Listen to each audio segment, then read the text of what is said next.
We'd like to call the meeting to order at 6:03. Chris is gonna be a little bit late, we don't wanna rush him, so I don't think he'll miss very much. Are there adjustments to the select board agenda, which means a little different from just public comment, but if you wanna be on the agenda and have us discuss your issue, you can be on the agenda. If you just wanna have comment, then you'd be under comment. So you aren't on the agenda yet, so you wanna be on the agenda? We are here to present or defend the budget for the library. I'm Okay, not sure if we are supposed to Okay, be, so we or can want put you- us, don't want us. yeah, I don't know, I don't think you wanna wait until we're doing the budget at 7:15, so we'll just put you in under, after Lily does her report, okay?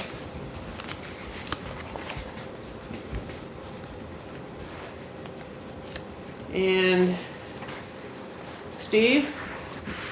I'm just here, I noticed there's gonna be some discussion about the, So this will be under something that we're on the, yeah, yeah. something that's already on the agenda. And Retta? No, we're just gonna make public Public comments. comment, okay, Here's Chris. okay.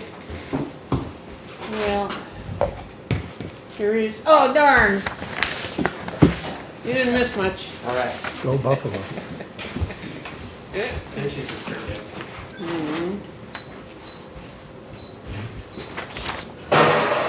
So far, we've opened the meeting, Okay. and we have the library people are gonna be on the agenda after Lily's, the town treasurer report, and these other guys, Steve is just here on an agenda item, and Retta and Carolyn just wanna make public comment, so. Okay, You wanna, so we're Did at you have- adjustments? Yeah.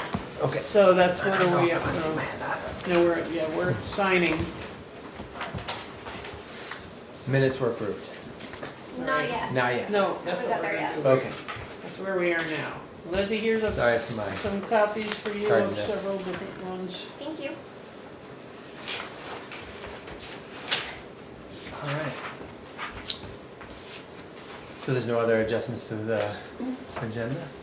Unless you have any, or if any of you have any. I think you're all on the agenda already. So we've got a slew of minutes to approve. Minutes from the 15th, the 22nd, the 29th, and January 5th. Is there a motion? Do you want to do them all in a, I'm gonna be perfectly honest, I don't think I've read all of them. But I can skim you them want real to take a quick. second? Sure. Now, for some reason, I have copies of the December 8th minutes in here that are not signed, but, in the minutes, the next minutes, it said that we approved it, so I'm assuming you have the ones for the 8th. I do believe so, because Yeah. John hasn't sent me a reminder that I haven't sent them to him yet. Oh, really? Good for him. All right.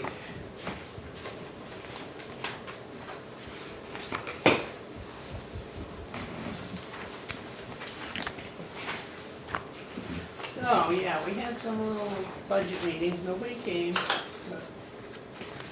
but we did Pretty, we did what we minutes are had to pretty do. minimal. Yeah. Okay, I'm You sure? pretty good. It's a good skim. Okay. Somebody want to make a motion? I'll make a motion to approve the minutes from the 22nd and the 15th and the 29th and the 5th of January. Alright. Is there any discussion? No discussion? All those in favor of approving the minutes from the 15th, the 22nd, the 29th, and January 5th, please say aye. Aye. Okay, Motion passes. now it's, Public comment? well, wait, we gotta sign them. Sign. 26, 112, 26. How about you, Ken?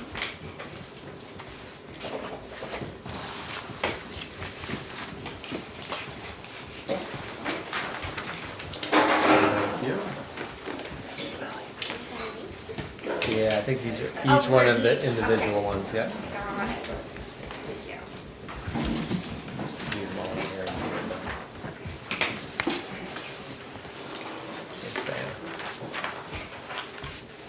It's warm here. Yeah. It's usually kind of cold.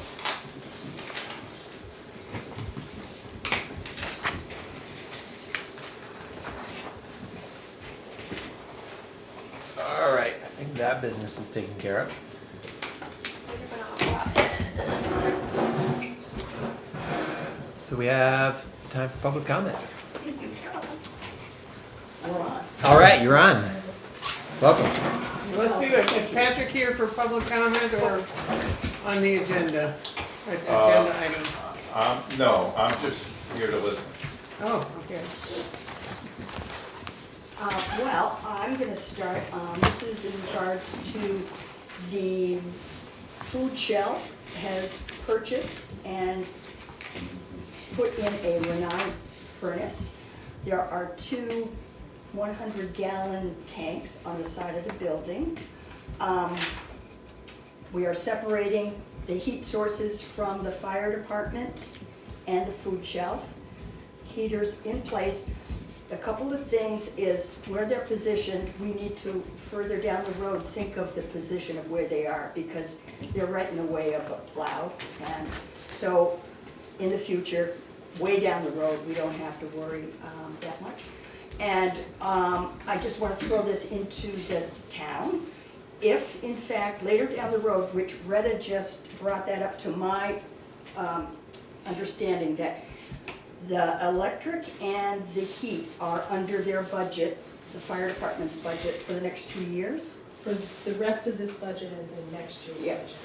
So just to throw this out there, I would like to pursue having the town take over heating and fuel. The Heating fuel. That's one heating thing. and electricity, sorry. Why electricity if they've already committed to pay it? Well, further Because- down the road, it's in their budget for Yeah. heat and So electricity. you have to have a whole new service entrance and all that, that's expensive, right? Well, okay. So for now, the heat and the electricity for the food shelf is covered by this current budget, which ends in July. And then the budget we're gonna vote on in March, it's in that one. So at some point, we need to talk about, I mean, yes, it all comes from the taxpayers, it's a matter of whose budget it's in. And that's just a future conversation. We are not heating the firehouse side, we didn't put a furnace in there at all, because we moved the tanker to the old building, then hopefully summer will come and then, you know, I mean, at some point we'll have to move it out of there because it could get torn down. So we'll cross that bridge when we get there, but at least for the winter, it's gonna be heated. Question. At one point in time, the town was taking over heating the old fire station. So is the town still paying for the heat of that, or is the fire department taking it back since you have a truck in there? Well, right now, the fuel tank was full, last we know that we paid for. So the town hasn't taken it over yet, and when the town takes it over, that conversation will occur. John Gordon will manage I that. do have a comment on that I've been worrying about, because when we were concerned, when we decided to take that over, I was concerned that, we'd end up with a full tank when the building was being torn down next year, so why don't we not go on automatic delivery? And I was gonna ask Tim Neal to keep an eye on it and make sure we didn't get too low, and has any of that I happened? believe he's keeping an eye on it. Yeah, okay, Yeah. Hey, okay, Greta, good, thank you.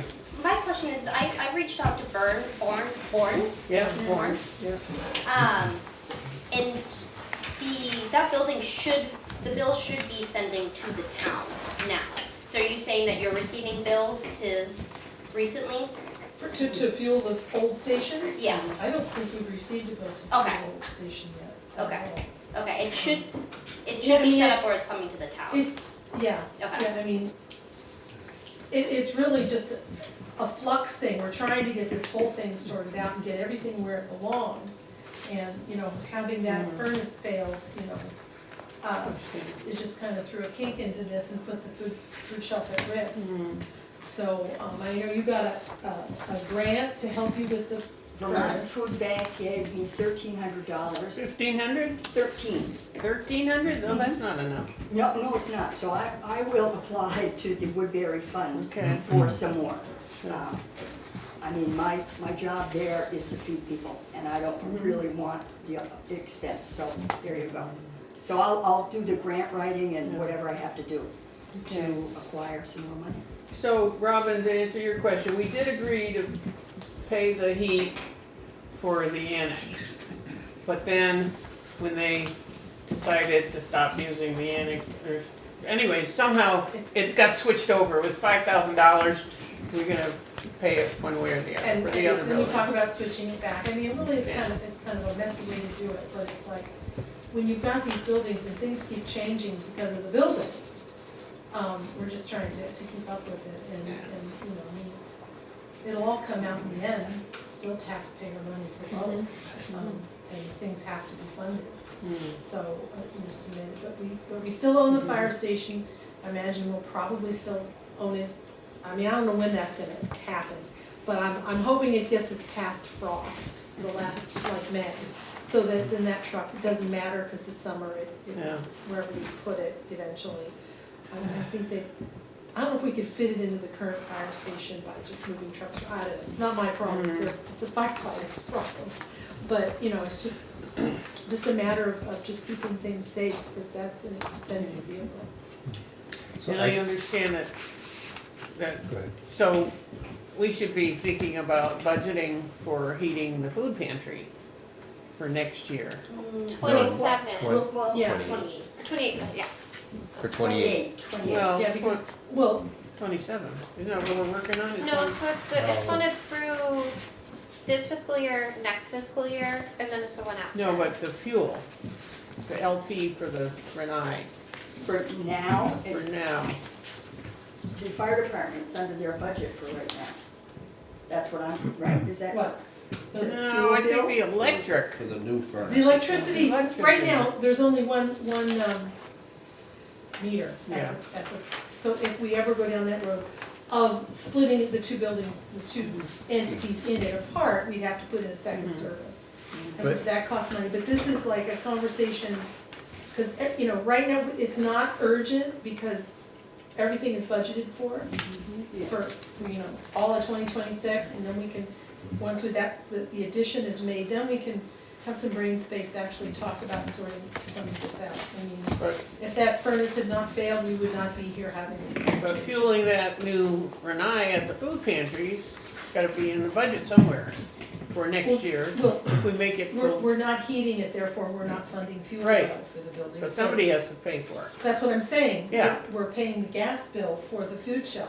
Oh, because- you are? Yeah, because heating that building is in the budget Yeah. until January, and then it's in the budget for, that'll be voted on at town meeting. Heating that building is also in that one, but we're not heating the building, just the food bank. Just the. So the money is there to pay for the propane. So we need to worry about it for 2028. I Yeah, believe so, yes. That's what I think. Fiscal year 28, yeah. So just for clarifying the minutes, the fire department is, or the town is paying for the heat at the old fire station? The town. The town, okay. Okay, good. We've got. Sounds like there's a full Game tank of pieces. oil in there that was purchased Okay. by the fire department, but Well, there's now, I think, a full tank of oil at the annex. So, I mean, the firefighters have the tanks, they're willing to pump it out of there and put it into the tank at the old station. Oh, that Right. was I'm like glad you brought that up, because It's oil. we don't need it, and the new station's all propane. Right. So whatever's in the tank at the annex, we will slowly move over to the tank at the old fire station. Great. Does that make sense? Yeah. I mean, that's what, $700 to $800 of 75 gallons. Yeah. they won't take it back either, so, Huh? they won't take it back. No, they either. won't, no, they won't, so they're willing to move that so that we can continue to, so I guess in a way, we will pay for the, at David, least the next tank. Could you grab a chair, Thank you. another chair? Yes, you're welcome. All right, I think we got the heat sorted out. Yes, we do. Maybe we could go on to the next public comment? Continue with Carol Ray? No, that's all I gotta That's say. Okay. Yeah.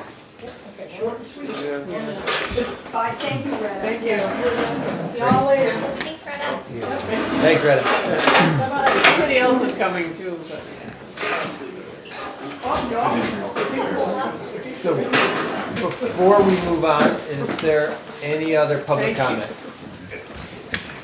All right, hearing none, let's move on to the next agenda item, which would be our town clerk's report. Robin? Okay, we received the certification of highway mileage. And I looked through and I didn't see where this year that we added, subtracted any roads. So this can be signed then, please. Okay.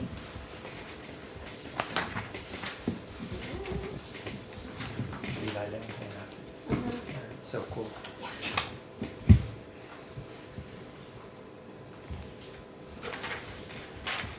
Thank you. Thanks.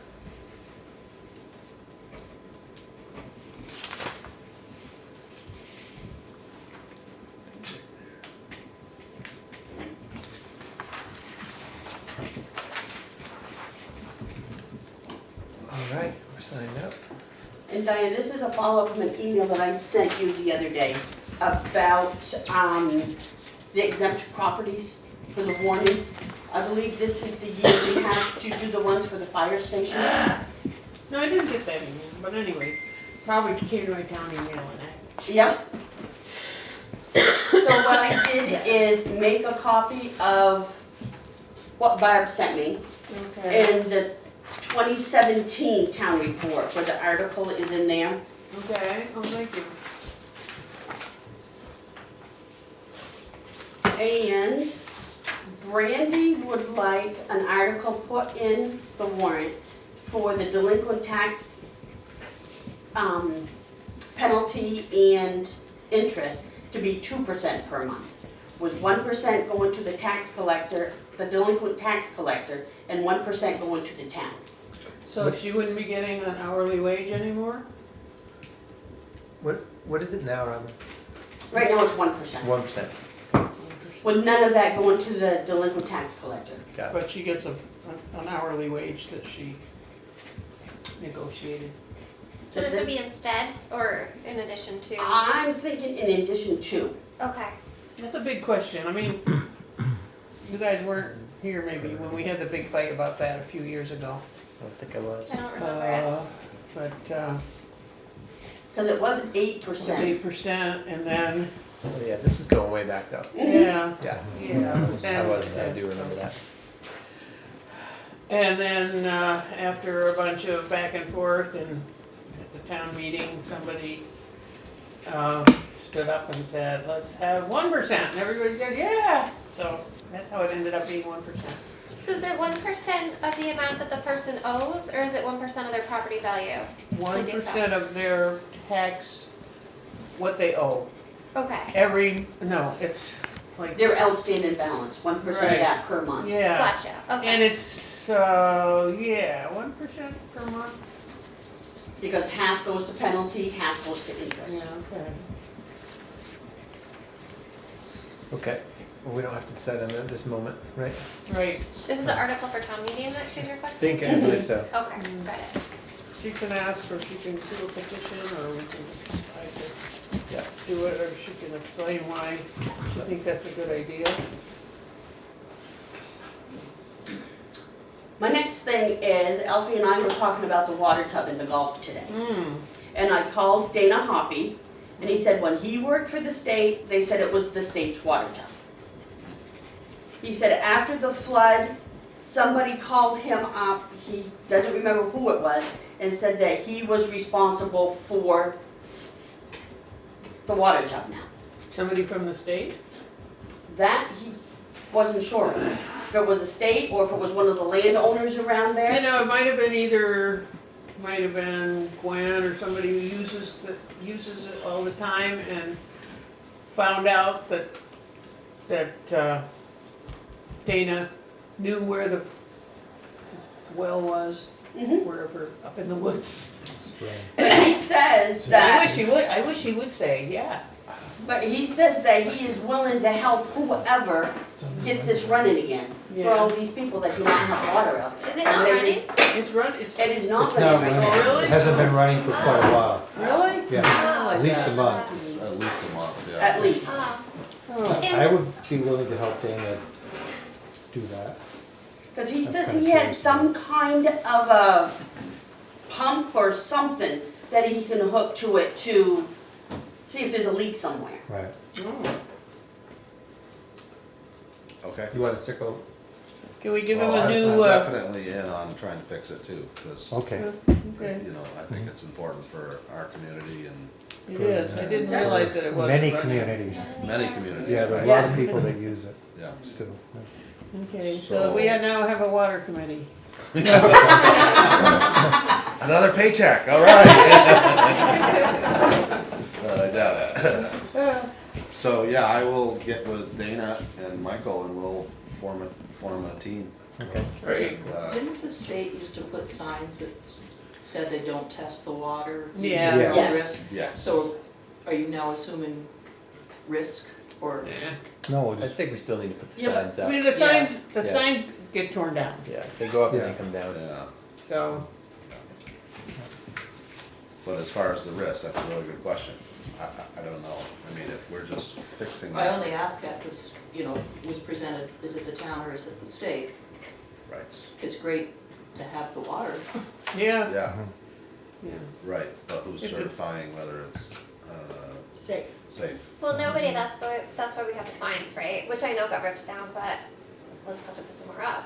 yes. Were you gonna get some, was somebody gonna get some laminated or something, was that you? Yep, that's my responsibility.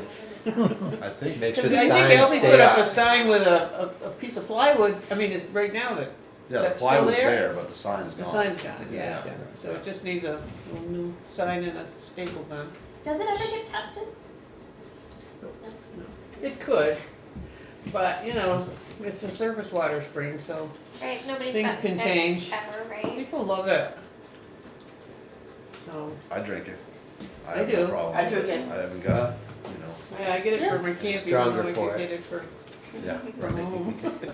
That's good water. I think it's a spring that It it is a produced. spring, it's a Yeah. spring up, it's up by the, just on the other side of the rail trail Oh, is where the spring is, and then it comes down through a pipe to it. hmm. So it's easy enough to get to. I suppose four-wheeler or snow machine probably this time of year to get to, up on the rail trail. Cause I don't think anybody wants to climb that mountain. I know I don't. Hmm, But we'll figure that out. Thank you. thank you. And I think I got my recording caught up today for December. So 2025 is all recorded in the office now. And I think that's all I have for you tonight. Right, thank you, Robin. Alright. And let's move on to our treasurer's report. Lily. Right. So with the best of intentions, I wanted to add numbers to these pages to help you guys follow along. And I put these numbers in my report, but they don't match. So Yeah. I'll leave to you guys grab them. So the numbers that are, the page numbers in my written report don't follow the numbers that I have written on the pages. Apologies, with the best of intention, just one of those things that Wait. flopped today. What numbers, I mean, Page 2 is actually page 3. So they're just off by one number. oh, the page numbers are off. The page Oh, that's- numbers, yep, just the page that's- numbers. Yeah, We'll be alright. yeah, so, Yeah, and this is our, Yeah. our move, Can wait on that. yeah, okay. We're all set. great. Okay, starting off with our fund balances. Our fund balances remain steady overall. We received $13,468.73 in ERAF funds from the state, which currently have increased the FEMA mitigation fund balance. Yes. I don't think that should go in the FEMA mitigation fund. It shouldn't. I don't agree either, but the way that it's set up right now, that's more so just a holding spot until we find the most. Yeah, you can't do that though. The mitigation fund should be treated like a reserve fund and used just for mitigation projects. So any monies going in there, you can't put them in there. Put that, if you could, to the 2024 disaster, 4810. Okay, It should not, nothing should be going into mitigation fund, nothing should be coming out of the mitigation fund. okay, It should be a static fund right now. And when we're talking about the mitigation fund, we're talking about the excess. The excess, funds. yeah. Yeah, okay, Right. just to be clear. Yeah, it shouldn't, nothing should be deposited in there, and nothing should be taken out. So that money was the match for, road work and For whatever, should it go into the highway fund or should it go into personnel or? wherever you wanna put it, Okay. you can put it to 380 Blake Hill Road's property taxes next year, What? if you want. But it's up to you guys to decide. The state's not gonna come looking for that. No. That's ERAF money, and, you know, it's not like FEMA's gonna come looking for that. That's all ours, so, Not You know, put it subject to the, food shop, obligation. you know? But Skip, just to be clear, so that's not like specifically a match for the highway fund stuff, that's like the match for all of the FEMA Right, money, that's- this is the state match. So if you can remember the spreadsheet for 4810, so the cumulative amount was about $105,000. So the state, FEMA paid 75% of that. So the ERAF fund from the state was 12.5% of that. So state paid 12.5%, we paid 12.5% of the road crews' hours and materials and whatever they had to do to fix the culverts. So that represents the state's 12.5% payment. I thought, no, so it's not for the 24? That is the 24, 4810. So they is the still owe 24. us money for the 23, right? They owe us a lot of money. A for lot of money 23. for the, okay, like 70 something or, I have it here. anyways, That'll be okay. part of my presentation, yeah. Wait, So this amount is specifically related just to the road crew expenses then, well, for that flood, Well- is that? mostly. Mostly, yeah, road crew expenses, because those are the only folks that touched any of the repair work. I don't think you contracted anything Any out. contractors, No. right. Okay. It's all Yeah. done by road crew. Okay. Hmm. So if you want, I can send you the spreadsheet for 4810. I don't think I have it with me, but I can send it to No, you probably got it electronically. somewhere. But we should decide where to put that at some point. Yeah, I've got some ideas. I do too, what- obviously. And with my $10,000 that's disappeared somewhere. it's still there, promise you, it's still there. Okay, so like, Skip was mentioning, that's where that money is now, isn't going to stay there. And that's a part of a bigger reconciliation that me and Skip are working on in regards to the FEMA mitigation fund, for the impending potential recall of the total amount of funds. So, we'll be working on that this next week. The general fund balance is around 74,693. So this smaller decrease is consistent with prior years as we continue to collect delinquent taxes through the year. So as I've explained before, general fund pops up when we collect taxes, things get distributed, and then we kind of level out around this time. Looking at our budget versus actuals, we received our school insurance reimbursement of $16,796, which is reflected on page 3.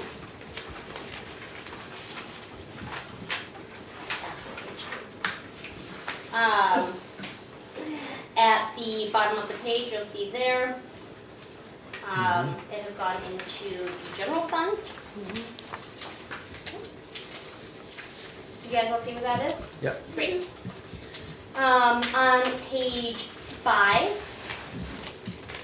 you will see that RV technology has exceeded its budgeted amount for FY '26. That is highlighted at the top of page 5. Looking at just monthly service costs, so this is our monthly contract that we have with them. This line item is gonna be about 60% over budget, about $5,000, 452. Well, And that's just with the continuing of our monthly fees. That does not include any additional consulting fees that we may have over the next 6 months. On page 6, you'll see a whole bunch of grayed out items. That means we have paid out our costs and our expenses for the fire department and for our appropriations for the year. So these are line items that you don't really need to worry about moving forward. The highway budget remains steady. We're still waiting the remaining state payments for class 2 and 3 roads, which is reflected on page 6.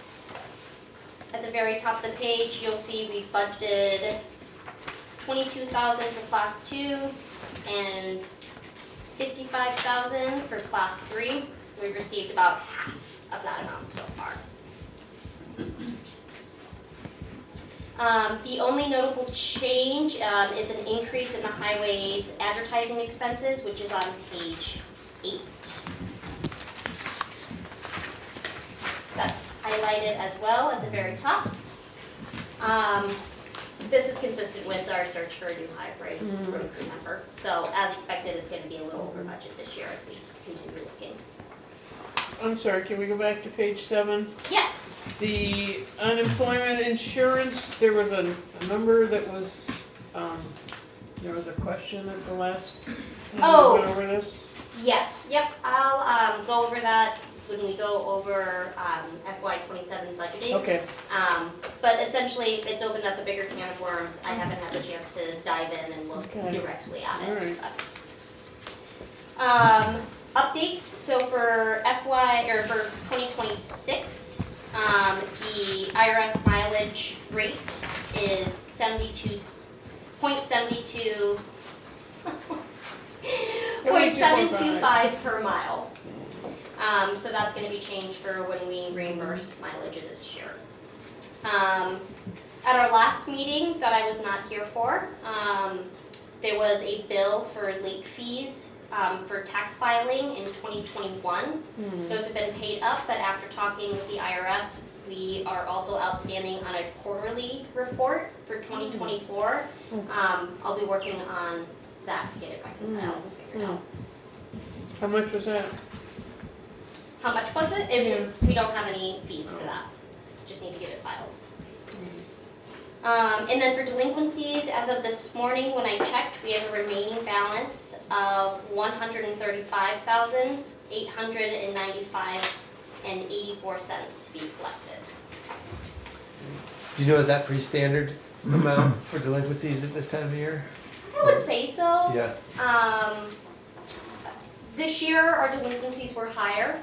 I believe in the last year, they were higher as well, at about 240,000 that went delinquent, and this year around 260,000 that went delinquent. But money's still coming in, and we've got more to collect. And let's see if there's anything else that I want to mention. Oh, this month I'll be processing our 1099s. Going to be doing that at the end of this week, and then processing W-2s as well at the end of the week. Thanks, Lily.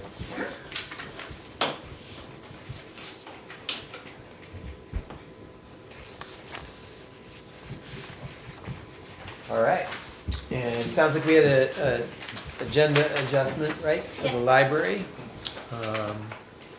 Thank you for coming. Thanks for having us. And for, keeping us alive, too, that's important. As a library, not. It's a massive man. Yeah. Okay, so, Would you like coffee? copies? Oh, yeah, Sure. actually, I've got a couple extra copies to. Proposed budget, we could share. Oh, Thank you. Yeah, this is the same one that I emailed you before, so. In any case, I guess I'll just start with the big number and then back it up with my rationale, so everybody's on the same page. The total appropriation we're requesting for fiscal year 2027 is $26,987. That is a fairly substantial jump, about $4,600 or so from last year's appropriation. There's a handful of different reasons for that, and I'll kind of go down the list to defend each one. First one, which is one of the biggest changes, is we had voted on increases for library staff wages. The reasoning for that was the board had not looked at those wages for, I think it was at least 3 or 4 years. Well, there was one increase, when was that, a couple of years ago? Okay. But we had compared our wages, both for librarian and for assisting staff, to the wages paid by public libraries in surrounding towns, including Cabot and Hardwick, and we were pretty far behind. In the interest of being able to maintain staff, we tried to bump things up a little bit to stay close to the average. So that has increased the line item for wages by about $4,000 on its own. Continuing down, we have a new line item for tech support services, specifically for support hours from RB Tech. We adjusted down. We had initially planned on budgeting for 10 hours, but that's it's a lot of money. We're trying to avoid using those hours if we can. So we went for 5 hours. We figured that'll be enough for a couple major issues over the year if we run into something. Yeah, But I'm trying to. I'm working with Skip and with Myrna to handle the more in-house kind of tech issues that we can solve without spending $175 an hour. sorry to interrupt, but on the RV Tech Yes. subject, do you all have got the Woodbury org Yes. emails? You know Yeah. those cost like $12 a month? We made the transition, Yeah. Yeah, Oh, well, they're 12. they're pretty expensive. but fortunately Dave is pretty handy, so we've been able to mitigate as much as we can That's right. in the Yeah. technology Yeah. department. Yeah. Trying to save a little bit if we can. We also decided to forego upgrading the public laptops, or two public use laptops in the library. Instead of replacing them, which would have been probably, I think, $1,500, $2,000 a piece, we just opted to upgrade parts that were already there. And that cost us all at $20, so. It's a little Good better. job. Yeah. Right. Adding RAM, we'll get a couple more years out of them, so. But anyway, continuing along, another big item is, since we've switched from Comcast to CV Fiber, the CV Fiber monthly bill for, well, effectively this room and the library, are under our budget now, so that's a $1,600 line item we didn't have before. And- Before it was like just hitched up to the school, is that? Yeah, I believe Why that's it's the different? case. Either that or, Oh, I don't know, I just know that it's more expensive now. oh yeah. Oh, yeah. Yeah, that was another before my time thing, unfortunately.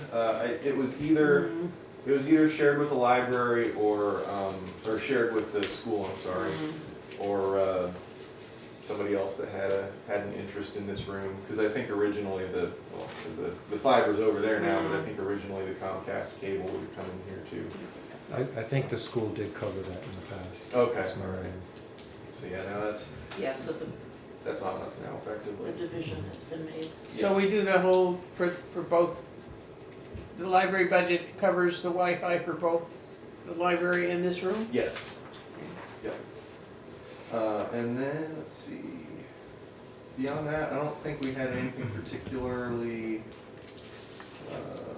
outstanding. Well, aside from down at the bottom, the insurance for the library, Lily had pointed out to me last time I talked to her that that was going to increase, I think for the last half of our current fiscal year and then for next year as well. So that factors into the increase a little bit as well.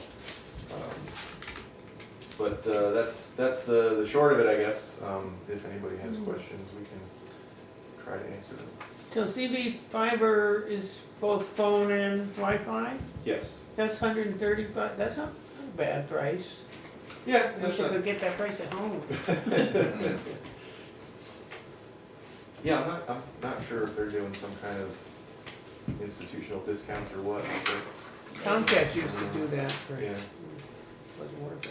Yeah, I know when we got CB fiber at home, you know, we had was it Consolidated for the phone, and we were paying like $110 a month, and the CB fiber was like $30 a month, so that was a significant savings. Yeah. Oh. Any other questions? Comments?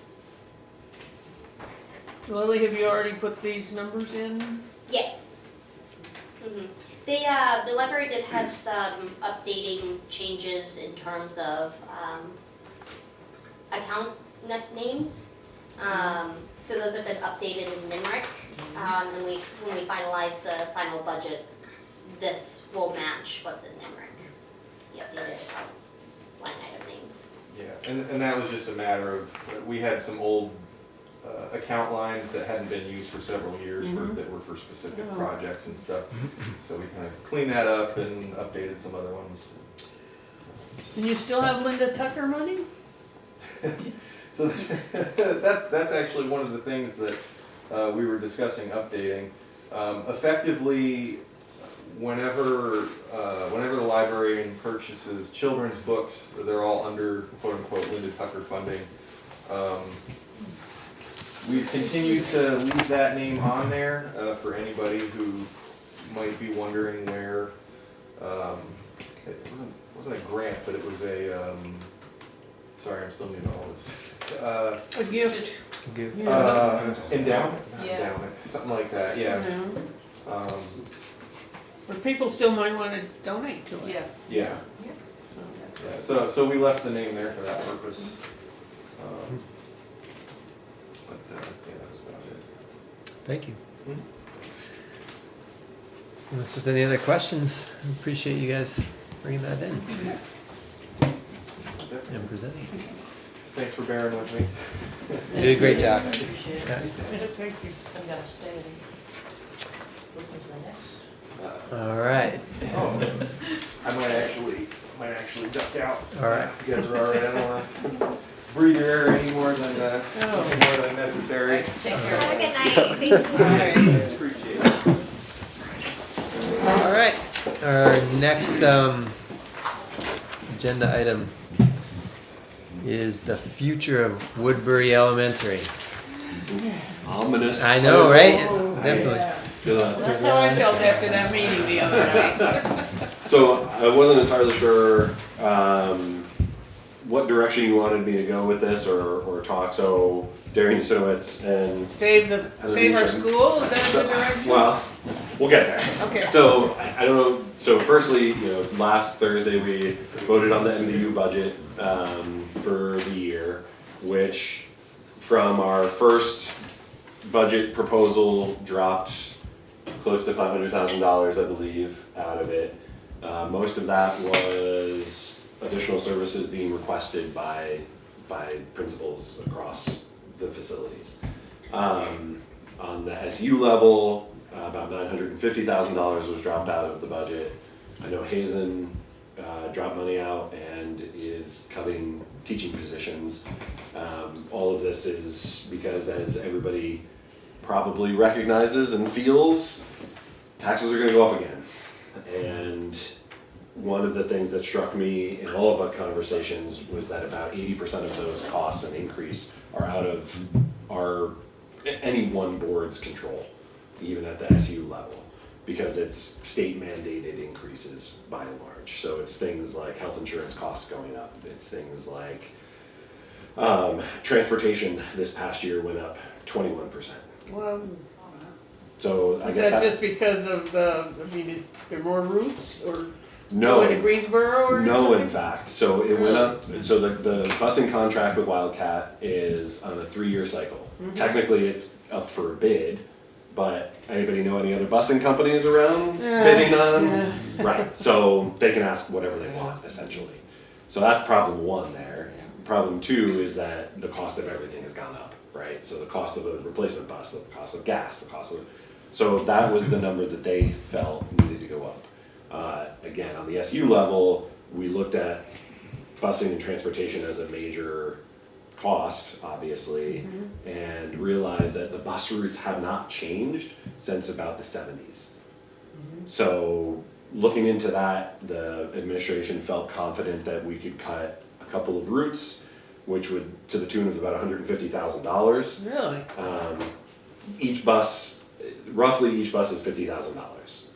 So it will affect students, both here and Wolcott and Craftsbury and everywhere. It's unfortunate, but when you look at the totality of, you know, the cost of everything and who's going to be affected, it's kind of a, you know, win situation, and so you do the least harm. Is there some special ed transportation included in there? That's all covered in there. Yeah, that's all part of it. But are they in the same buses or? Yep, or they're at least in the same contract. I don't know the details of what route goes where or where people live, but the routes themselves, like I said, have not changed since the 70s. So there's a concerted effort to look at those and redesign, and we may find there may be more savings depending on routes and who needs a bus and who's graduating and who's going where. Bringing this back to us here, there's a couple of things happening. So one is that we don't know what the state's gonna do, right? I don't know if everybody listened to the governor's state of the state. Can I say one thing By all before we move means. on to that Yeah. topic? The MVU board did approve a district budget for a specific number that does include Woodbury Elementary for this next fiscal year. What it doesn't include, unfortunately, are all of the capital improvements that need to be made to the building that we brought to the board's attention a month ago or so. So I just wanted everyone to know that. Is that true with the other buildings as well? It is. Yeah. However, you know, this past year, I think through a bond that was passed, Hardwick has undergone a lot of repairs that it needed for PFAS and other things. PCBs. Sorry. And we'll be paying for that. Yep. For several more years, I'm sure. Undoubtedly. I should have pointed out when we were at that meeting, you know, that building is made out of wood. You know, it's insulated with cellulose fiber. You know, it doesn't have all those nasty things. Except for what's in our water, but that's a whole different thing. As far as we know. Yeah. Because Woodbury hasn't been tested. Oh. Hardwick was the last school on the state's PCB testing. Oh.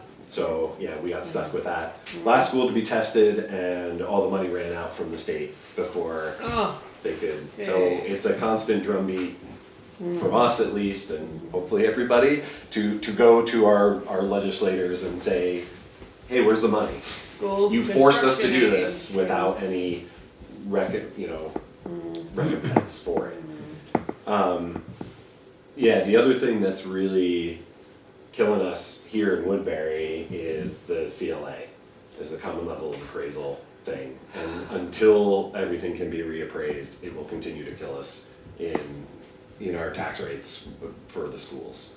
Does that affect, I mean, that doesn't really affect the board's decision on the total budget, right? It just affects how it comes down to us. Correct. And we did, I don't know if I told you this the other night, but what we thought was gonna start in the summer of 2026, we now know is gonna be 2 years later. Oh.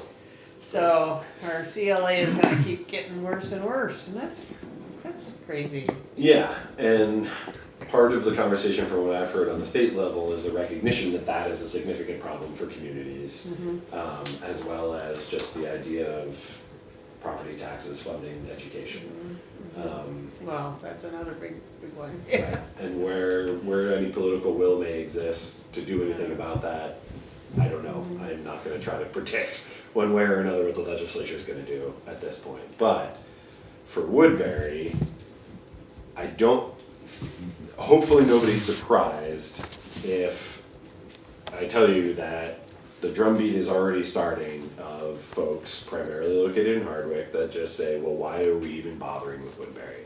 Close it, send everybody to Hardwick. There's enough room, yada, yada, yada. Yeah, the whole issue of the district not owning the school, that's kind of a red herring, isn't it? That's really not a, I mean, the whole, It's, Michael would remember this, but wasn't it supposed to be like, we had the choice of either selling the school for $1 or keeping it, and then, we either Yeah, can, and Patrick was part of the group with Norman Yeah, Hopkin and okay. myself that negotiated the lease. yeah. Yeah, that's in, you know, right now, the school, SSU, MV, whatever it is MVU, these yeah. days, they pay $1 a year for that lease. And if they decide to drop the school, the town will pay $1 to. So, yeah, but people in Hardwick pretend that this is an issue.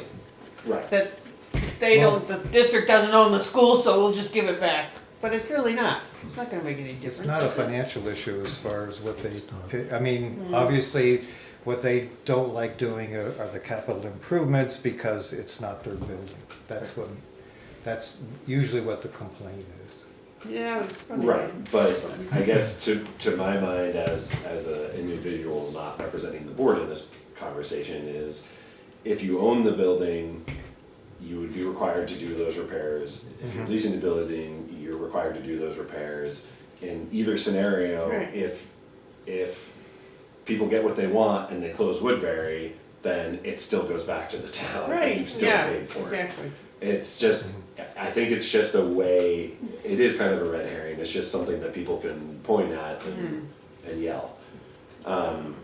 But because it is something that's there that they can point at and yell, it's a starting point for some folks. One of the reasons, going back to the legislature, that I brought that up too, is that the Act 73, right, 73, has minimum class size standards in it.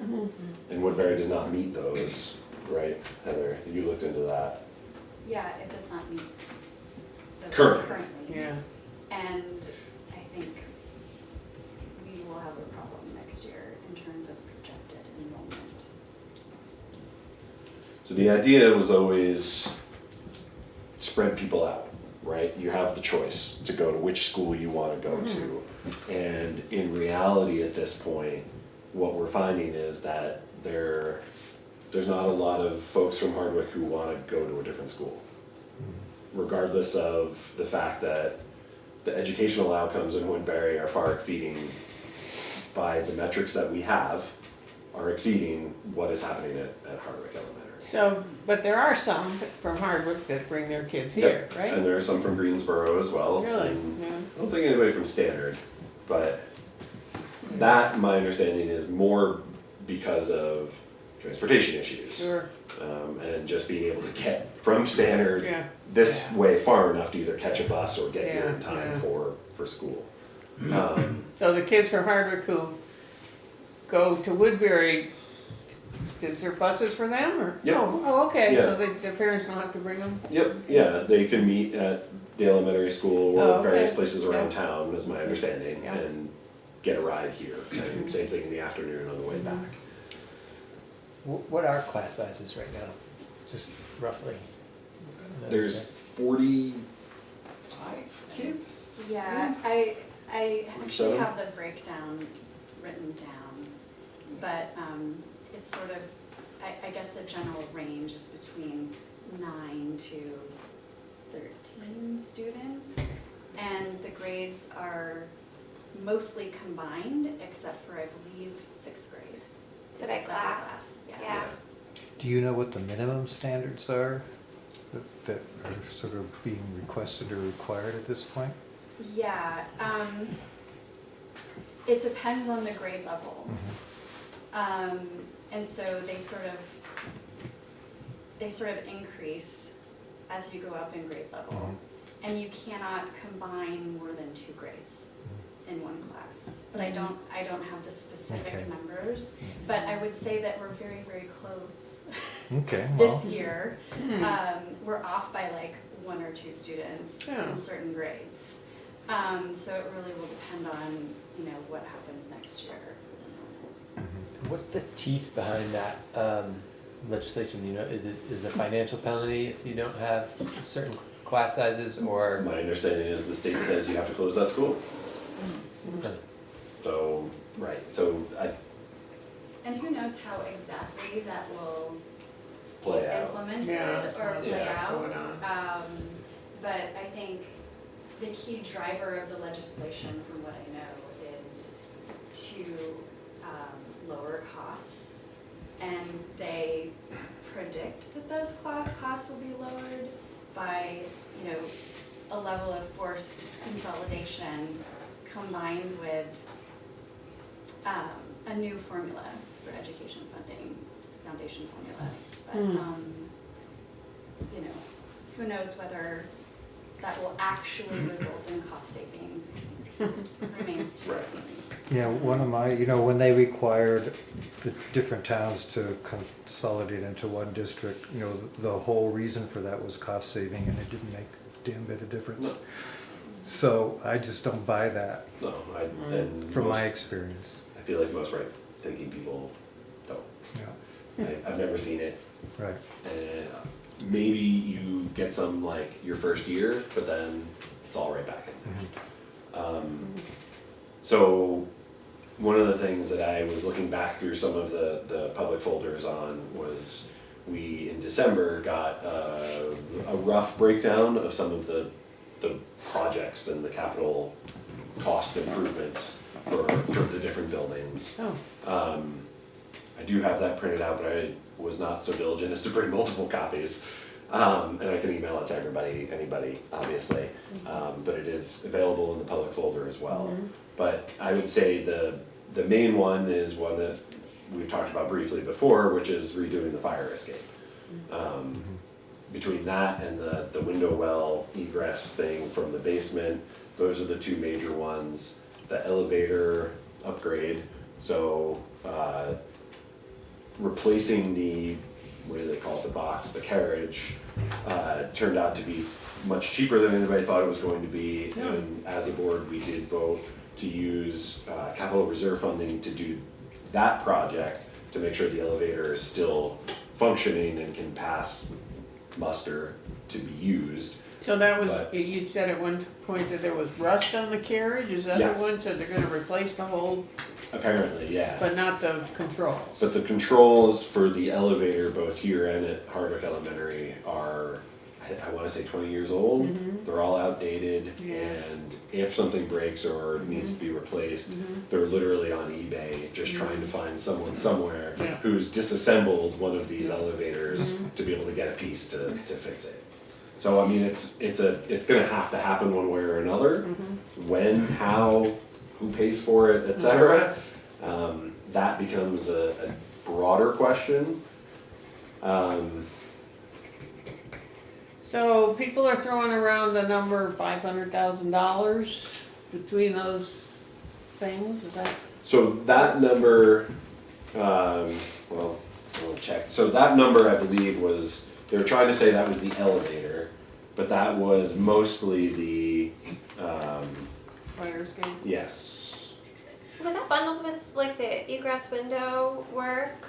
Yes. Also, it still seems like incredibly high. Where did it come from? I don't disagree. It came from Co & Co Architects, I believe. Okay. Designed it up. I don't know anything about them. That's another sheet that we have a cost breakdown within the public folder somewhere, I think it's also in December, Okay. that shows that, and I can get it for you if that's easier. I'm just curious, I guess, so like when Woodbury had to get an estimate for FEMA for the 2 culverts that were put into town, we had to get a number, and the number we got turned out to be way higher than the actual cost of the work was. And I'm just curious, like, if this is similar situation where like a number needed to be produced and it was produced, but like would it actually be that much, you know? Especially by an architect. It's a good question, right, and I don't know, we've paid this architect to come up with an assessment and a design. I don't know how malleable that is. We have a basic design, can we put that out to bid, and as a community, are we allowed to build it? Like, I don't want that liability, but just as a. Well, you're not a builder. Right, well, I'm trying not to look at Lizzie, but. Not pointing any fingers.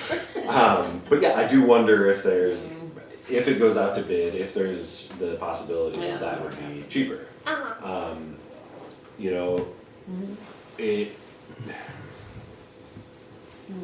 It's one of those things that kind of walks the line of discussion of should we as a town, should we as a school district be paying for this? How does that happen? Well, right? if we're paying for all the PCBS, whatever, from Hardwick, why, if we just have to, Especially when it comes to the safety of school children. yeah. I feel, but again, that's one of those things that people look at and say, well, if we're gonna take on another bond for $400,000 to address this, wouldn't it be cheaper just to close the school? Darren, I'm curious, what was the rationale for the MVU board not including the cost of those repairs in the budget? Yeah, I was surprised at that. Taxes.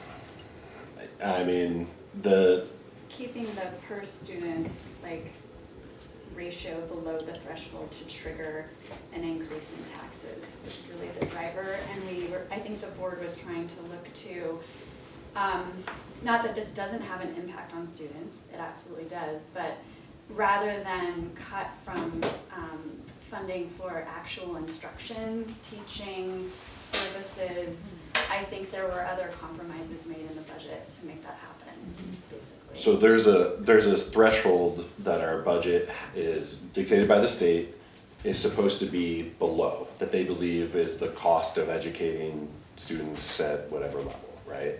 And for every dollar that you're above that threshold, you get charged a penalty. So it costs you double to go above that. So cutting what we did puts us literally dollars below that threshold. So if we add $400,000 of expense, that now costs us $800,000 because they double tax you for it. And these renovations have been deemed necessary? The fire marshal has deemed our fire escape insufficient. Yeah. And I don't want to use any stronger words because I don't want to use anything that would be construed as official, but yeah, they're saying that if we're going to continue to have anybody on the 3rd floor, we need to have an updated fire escape. And that, again, comes back to even if it would have to come to a vote of the entire district, so everybody from Standard, Greensboro, Hardwick, and Woodbury voting to stop all instruction at this school. So if that vote went through and kids were out of here for the 2027-28 school year, then the building comes back to the town and we still have a fire escape that has to be updated. Were there any building repairs on the other schools that didn't get in the budget? Yes. Yep. So Lakeview is probably the biggest one. So that's the one in Greensboro. It's now the pre-K center. We had authorized some money to begin the process of adding a 4th classroom. It's just converting a room that's already in the building, the old library that was in there, to be a fourth preschool classroom. The expense to add a bathroom to that was probably the most like expensive part of it, but we didn't even know what that cost would be yet because the investigation hasn't been done to see, you know, where water lines and all of that are. But again, you know, all of that is just put on hold, both because of the structural improvements, but also we're not gonna hire a teacher. No. We're not gonna hire more IAs for the classroom up there. One of the things that there's been a lot of discussion about, you know, what are strategies? What are things that could happen or could be done? One thing that I've heard people say, and I personally, I kind of like, is the idea of really, when we were forced to merge, the idea was one district, multiple campuses, right? And that is far from been fully utilized or realized at this point. We, on a lot of different levels, it's still that school, this school, right? This community, that community, your school, not our schools. Well, the change at Lakeview was kind of a creative opportunity to keep that school open, but. Absolutely, and I think as we talk about cost savings and as people within the district get pushed more for, hey, why do we have this?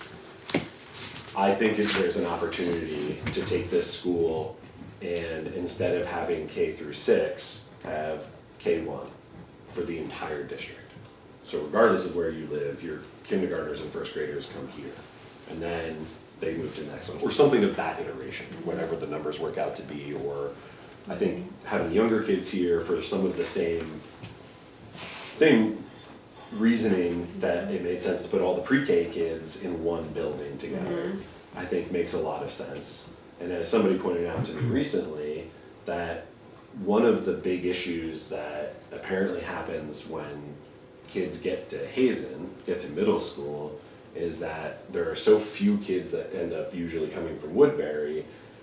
You might know some kids from Hardwick, you might know some kids from other places, but you become an isolated group, right? There's only 5 of you that are now joining a much larger population, and you, for the most part, don't know these kids, right? But if you came here for kindergarten and first grade and you were all together all the way up through and just kept going through, that might have a substantial effect on some of the behavioral, some of the bullying, some of the interpersonal issues that get complained about.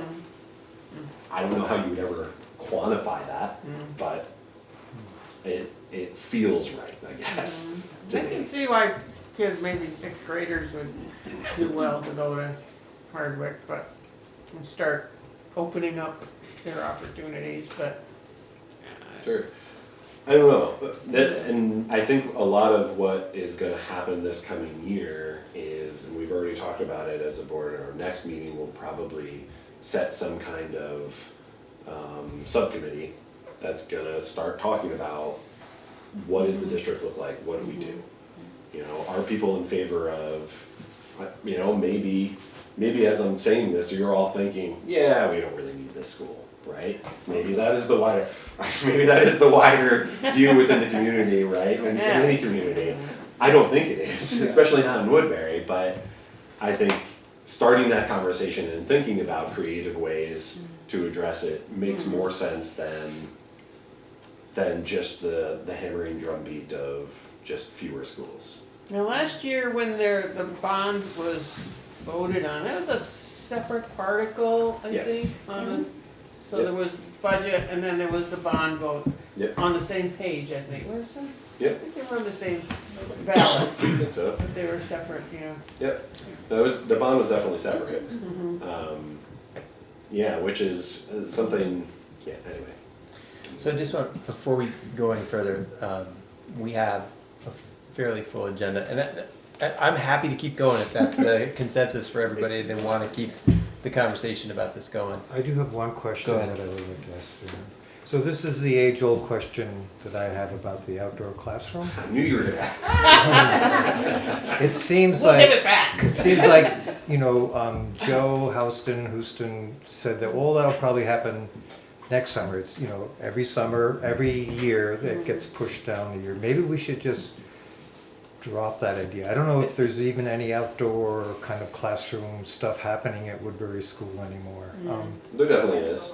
Is there?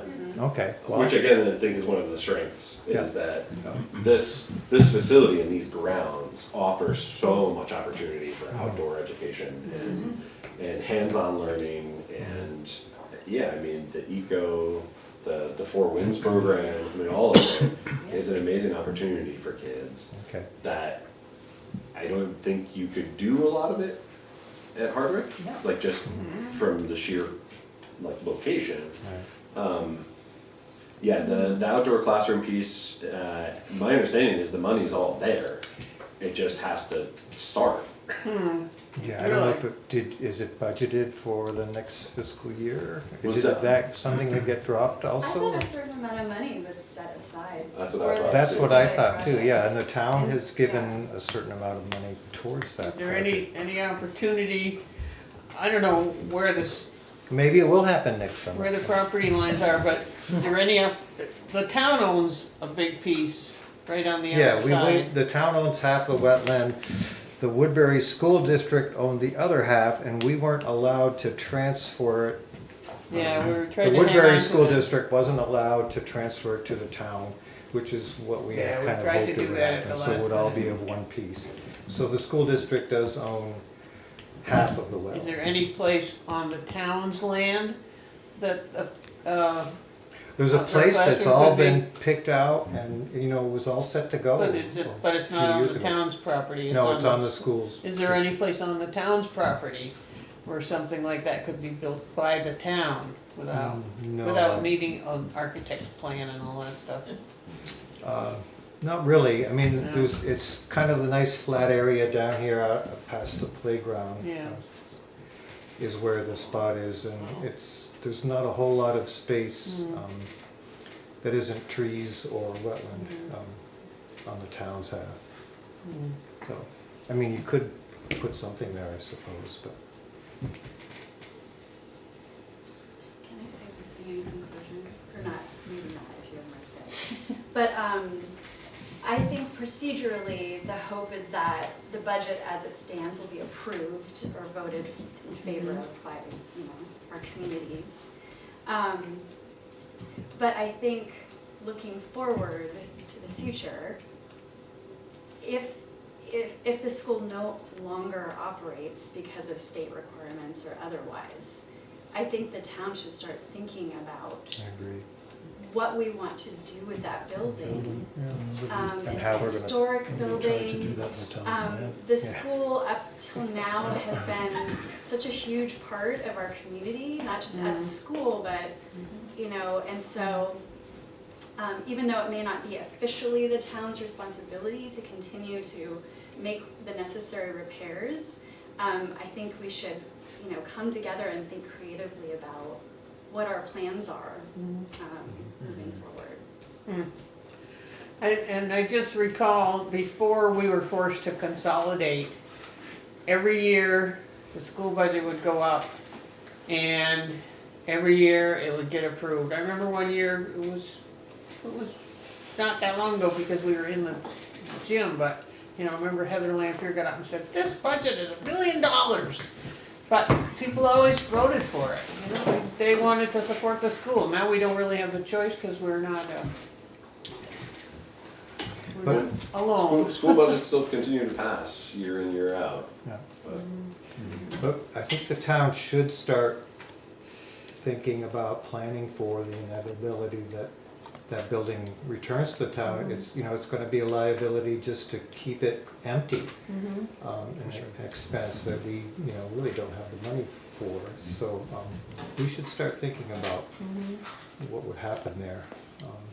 one thing to keep in mind in that thought process and conversation is that I believe it's for 5 years. The building has to be used for community good. Otherwise, any of the upgrades, repairs have to be paid back to the school district.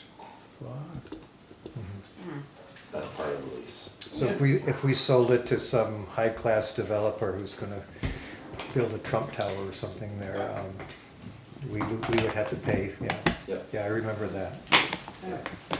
So what the community good is defined as? I think Pickleball. seems quite broad. Pickleball, town meeting, I mean, breakfast. Places for old people to live. Right. I mean, not all Daycare. extra nursing library homes. space, I don't know. A store, Moving the You town know, office? moving the town office, yeah, I would just like to make a comment. okay. I've been in this world for a long time. And I went to that meeting the other night in Hardwick, and it's the same story that's been going on since Act 46, which I thought was a mistake at the time. It has not panned out. But I was shocked, literally shocked, by the degree to which I think our education system is in complete disarray. It's in chaos. Nobody knows what's gonna happen. Nobody is showing any leadership, in my opinion. Nobody is showing any imagination. It's unbelievable to me on every level. And not just the finances, but the politics of this are just crazy. And I don't know what's gonna happen in the legislature, and I don't think any of us can make any plans until we know what the legislature's gonna do. But I am afraid, from what I read, that the legislature is worried about the tax rates, and they're gonna make a decision that is the least painful for them, which is close small schools. Give everybody what they say they want, which is fewer schools. And then, I don't think it'll save that much money, but I think that's where we're headed. But if there's any way for the people in the town of Woodbury to get super creative, because ordinary creativity is not gonna cut it in this circumstance. We are in an unbelievably confusing situation. At every level, there's not one part of our system that makes sense right now, in my opinion. Not one part. Of the school, we mean. I mean the education system. Oh, the education, And okay. we're just Yeah. being swept along with that tide. It's, you know, I don't wanna go on forever, but, you know, the state has let this happen. We knew 10 years ago we were gonna have problems with, building costs. What happened? They stopped funding building improvements.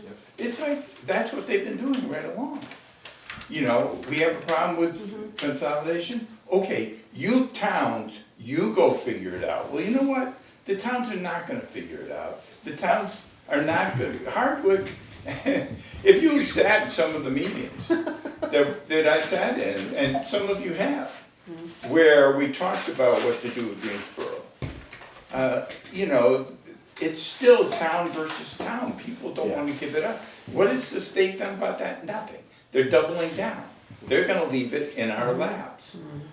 I'm so discouraged by that, but I would just say that beyond thinking about the use of the building, if the school closes, I think we should be thinking more creatively about how we wanna educate our children.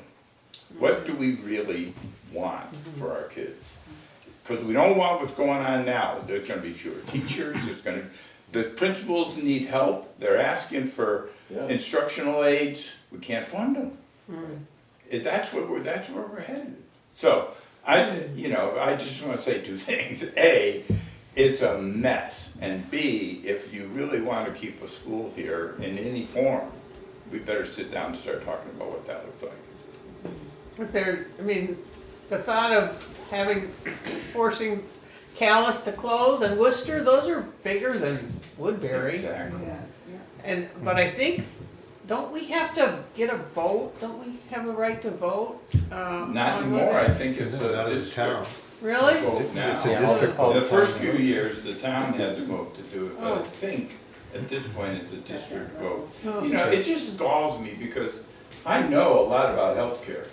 And the state has let this healthcare situation develop over the past decade to the point where it's actually impinging on our school budgets. That's unforgivable. This was so avoidable.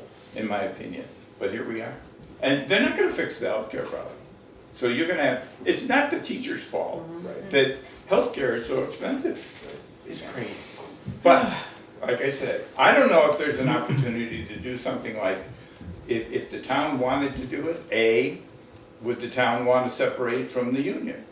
I don't know what that would mean. B, would the town want to think about having some kind of a pilot school, or what do they call them? There's a word for it. Charter? Charter school. And separate out and do things differently and more creatively. There may be possible ideas if that's what we want to do. I would support that thinking, because we're going to pay a ton of money anyway. We are paying a ton of money. My taxes are going up $1,000 a year. But it will require a lot of imagination and nose to the grindstone thinking and work. Would the state allow Woodbury to just have its own school and organize it the way they want it to? I don't know, Michael, but I think those ideas have to be put on the table in this legislative session. They may like the idea of some kind of pressure release valves on the system where they could say, okay, you go do that, and you're on your own. They may like that kind of thinking, I don't know. But For an anecdote, I suppose, Wolcott last year, I don't know if everybody remembers the issues that they went through in voting for their school budget. Right. Oh, yeah. At one point, they sat down and looked at, well, what would it take? What would our budget look like if we separated and just became our own independent Wolcott Elementary district? And within okay, we hire a superintendent, a principal, a head of the business office, you're already blowing the budget out of the water. Right, you'd have. And those are things that would be required by the state. So you're not even given an option. What about if you're an independent school? That I don't think they looked at. Rip all that stuff out of there and For- just throw the kids out. I don't know either. I'm with just Patrick. thinking. I think it's something that we need to We gotta be explore. realistic. And I will say, I think this is a longer discussion, we could be here all night. And appreciate you coming in, but I think we probably do need to Yeah, it's fair. move on to the next thing. I know But this year, so, things we need to think about. and- Thank you. Yeah. yeah. I have a quick question about, I'm concerned about the fire escape Yeah. and it not being up to state code. So who pays for the insurance on that building for contents and structure and I think the liability? school does, now, right? The school does? Part of their lease. So we're Well, good, we- we're good. The town pays for it, but then we're reimbursed. Yeah. Okay. So what would it cost the town to issue an RFP to have that fixed? Because if the student, if there's a fire and the students go running out that fire escape and they fall, Well, I think Darren has estimates from the architect. Right, that's an on- estimate. And Right. right, we learned from Yeah. the FEMA projects that estimates, written Yeah. on a cocktail napkin aren't that great. So what would it take to just write an RFP to say, okay, replace that and bring it up to state code? To get a sense of cost, you're saying, or To budget for it. To budget to for budget it. for it, yeah. Does it gotta, does it I have think we a- could, have to have a roof on it? I think before we issued an RFP, I think it could be possible to send that design to a few firms that would give you an estimated cost. Design build? So that we could budget, because sending out an RFP, I think really Yeah, you'd have to indicates have a- that we're going down that path. We'd have to have a scope of work or a Right. thumbnail scope of work or Right, something. and we don't know what that is yet. Right. So, But still, if it's not up to state code and there's an accident, who's exposed? Is it the town or is it the OSSU? Currently, it's the school. It's the school. I don't think that's right. But Darren, there's a set of blueprints right now that kind of show the scope of the work that is I needed, or, hesitate to call them blueprints, okay. just because I don't know exactly what the, I don't think there's an engineer's stamp on a design or anything, but I know there are drawings, Gotcha. and there is a And cost breakdown estimate. for the estimate, and that I can send you directly, if Okay. that's helpful. could you send us the info for the, whoever designed it too? Yeah. Because I'm sure they'd be willing to answer some questions. Probably, yeah, Yeah. definitely. Yeah. Yeah, and it's one of the things that we've been pushing Joe Houston to give us more answers on. Mhm. so. Yeah. Hopefully next month we'll have better news. Thank you. Yeah, of course. Yeah, Thank you. and I apologize Thank for you, like Heather. moving us on. No, I appreciate it. Fascinating conversation, but Have it anytime, Okay. especially if you buy me coffee. We'd all need coffee to get through it. Right, yeah. all right. I could use a last espresso right about now. Without any objections, let's move on to our road commissioners report. I'll be much shorter than that. Awesome. But equally interesting. Yes. So, the couple things. Obviously, we all know it's been snowing, that's what we've been putting our time into. But we had a pretty major breakdown with the brand new truck. Incidentally, it will be covered under warranty, and it was also the same day that this happened, we got a letter in the mail. There's a recall for the same thing that failed. Oh, This is the So- axle, It was right? the U-bolts that hold the axles on. Okay. yeah. Yes. So it went away on the record, and it's down in Colchester right now, waiting to be fixed. I called them, they couldn't give me an estimated time when we would get it back. So. That's why I haven't been seeing the white truck go by the That's house. correct, that's right, that's right. But I see And that they little don't old have truck a- going back and forth quite a lot. They don't do loaners? They do not do the loaners, no. No? No, they used to years ago, they used to have a truck that was all set up for plowing and sanding, but Yep. they don't do that anymore. Luckily, we have our spare, we kept Yep. our other 10-wheeler, and that's in service now, so we're able to continue. So stay tuned on that, hopefully it'll just come back and we'll go back to into service, and the spare will go back in its spare spot. The next issue is the 550 has a large repair needed, and I wanted to run it by you guys before I do that. It's, they call it an up pipe. It's attached to the exhaust manifold and the turbo. It has just rotted out. It's a fairly large job to change it. So I've gotten an estimate from McGee Ford. It's about $10,000. Is that the one we had the big surprise on last year? No, that's the low pro. Oh, okay, This is the 550. okay. Which we bought used, right? We did, and quite honestly, we've not had the best luck with that truck. It seems to have given us a lot of troubles. Really, where is that in our replacement plan? I don't want to put you on the spot right now, but if I was reading this, so catch me up, where are we? the 550 Yes. needs like a $10,000 repair. So I was curious, like in the capital or the improvement plan, how far out were we looking at replacing that? And I don't have it on me now, but I can pull it I up. wouldn't. We pushed it back, right? We pushed that one back to move the excavator up, Oh, the F-550. the F550. Yep, okay. I believe that's 29. So we're supposed to replace that at 29.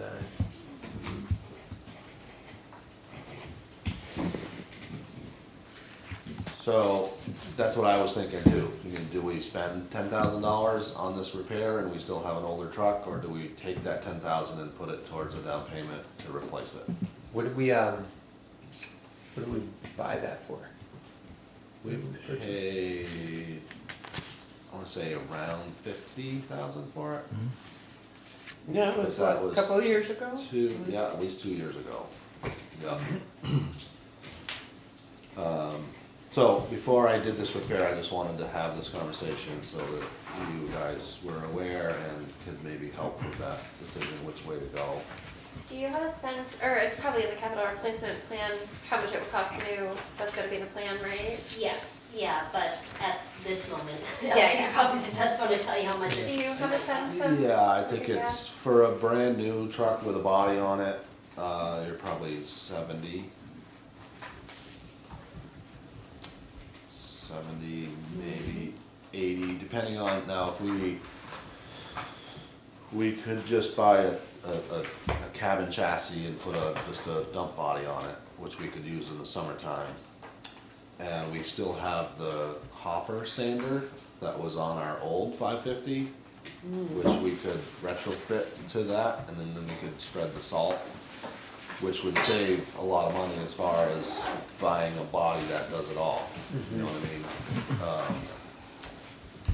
So, yeah, I think you're probably 75,000 for a new.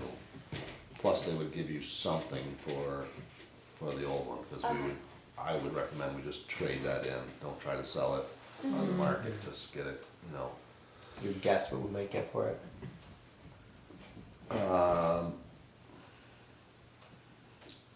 With it broken like it is, I would hope you could get 20 out of it. With it broken. With it broken. So, I mean, I'm not a dealer. I don't, Yeah, yeah. you know what I mean? I don't see all the values out there every day, but I'm just kind of guessing at that.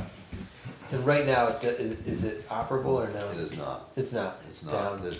With that pipe being rotted out, the exhaust films fill the cab. I mean, it's spraying all. It's like the windshield. You can't see through it because it's given so much.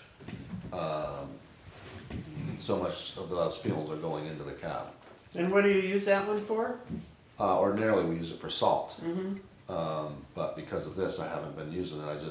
I use the low pro and put the salt on, and I go back and dump it, and then put sand on.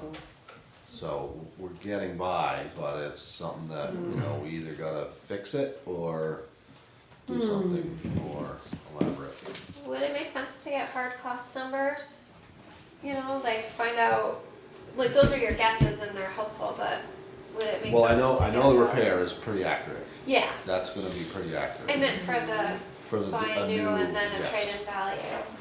Just I to can- kinda compare, like, if it's a $70,000 new truck and we got 20, that's, the repair itself was only a fifth of the cost of just brand new and. Right, it's right. crazy. I mean, I'm happy to get solid prices, I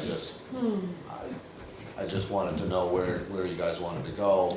Wasn't really thinking we were gonna replace it, but when you're talking $10,000 for a repair, now you've got that much more money into a truck that is Sink and ship. old, it's a sinking ship. So I'm not a fan of that generally, but, There's only so much money to go around.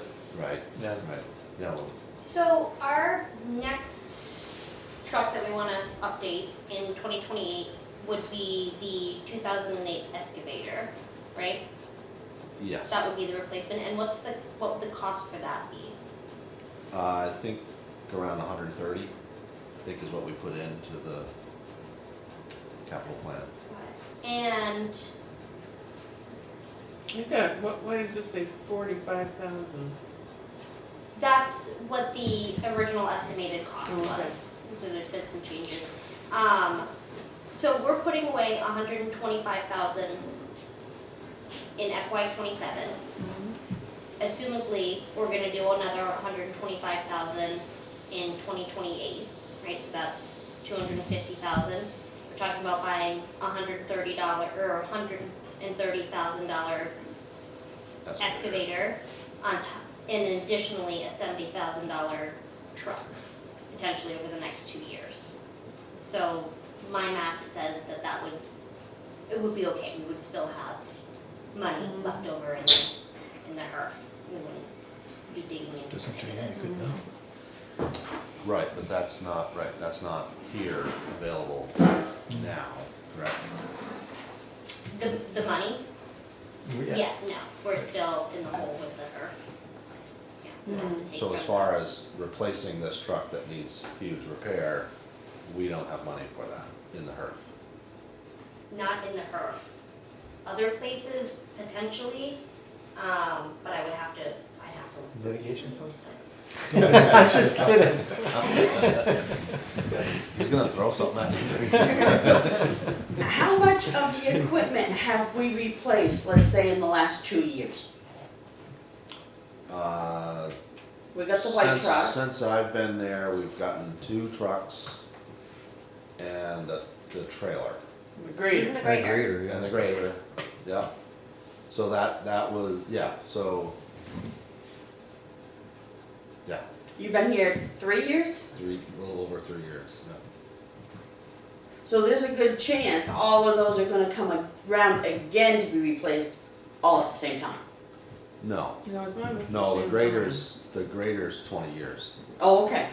Yeah, so that puts you out a ways on that. The 2 10-wheelers, you're good for at least another 7, well, it depends. We can have that discussion, how long we wanna keep a truck. Yeah, I recommend 7 years. When the warranty is gone, the truck is gone. That's what I would recommend. yeah. 7 years is, is hard on the budget, and I realize that. But these trucks have to go. Right, okay, so one question. Let's say this white truck that just had this major thing happen to it when Peter was driving it. Yeah. Guesstimate, what would that cost us if we did not have a warranty?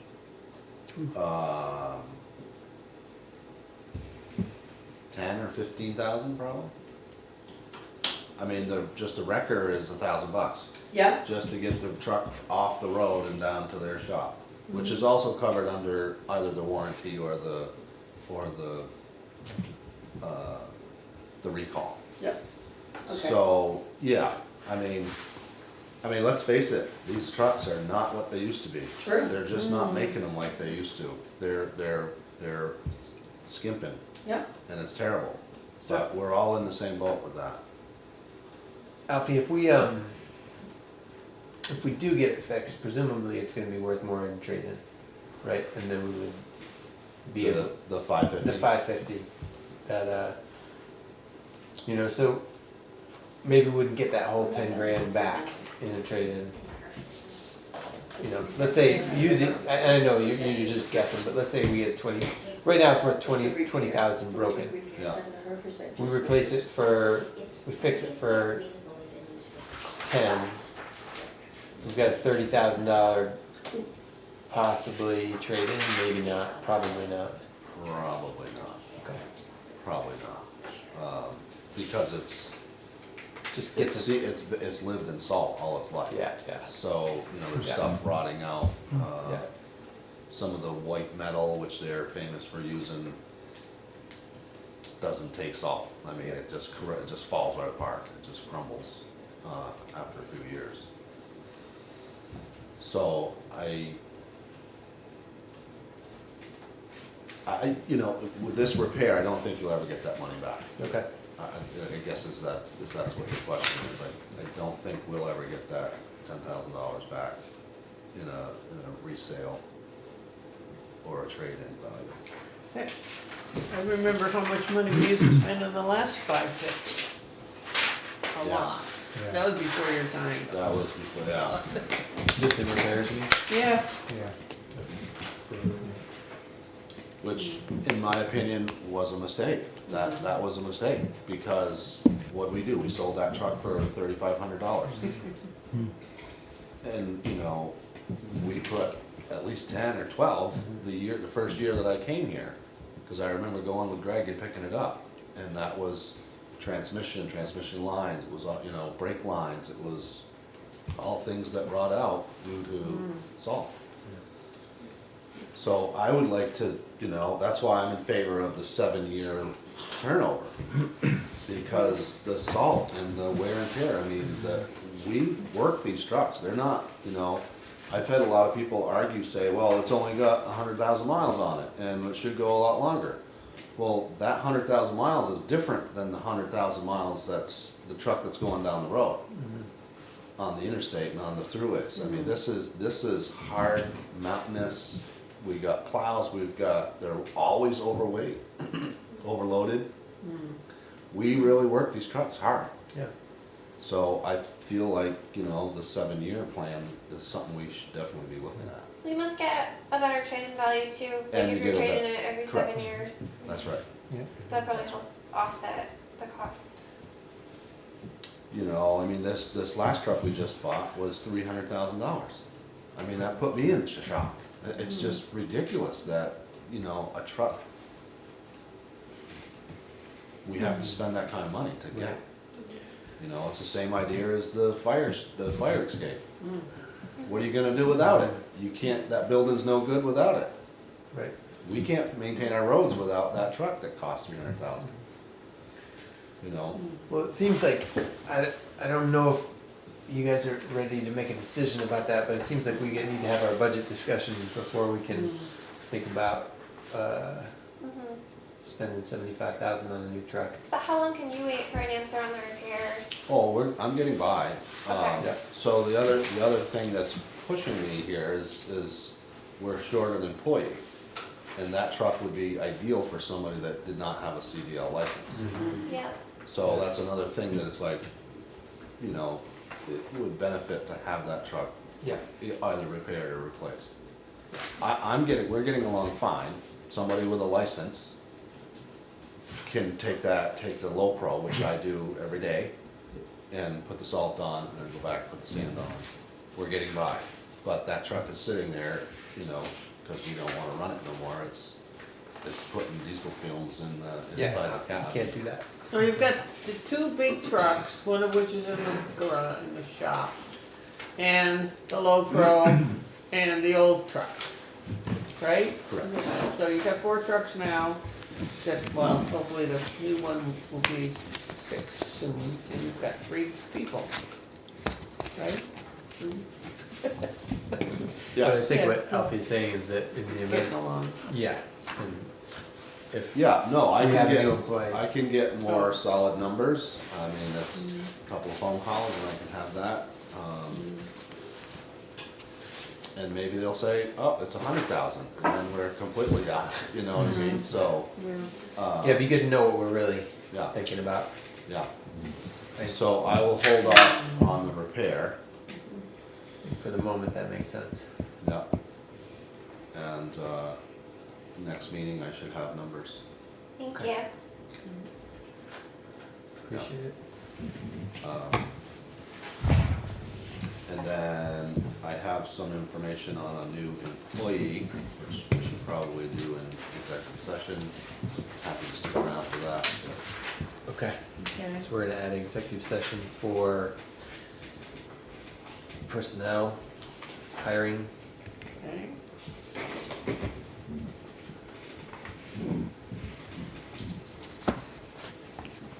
No questions about roads? One, I should know. we received a phone call today from the new owner of Annie Brown's property. Annie Brown, okay. You just go up the Cabot Road and this first, Yep. Oh, the class 3 road Yeah. that's basically a Yeah. driveway. right. Yeah.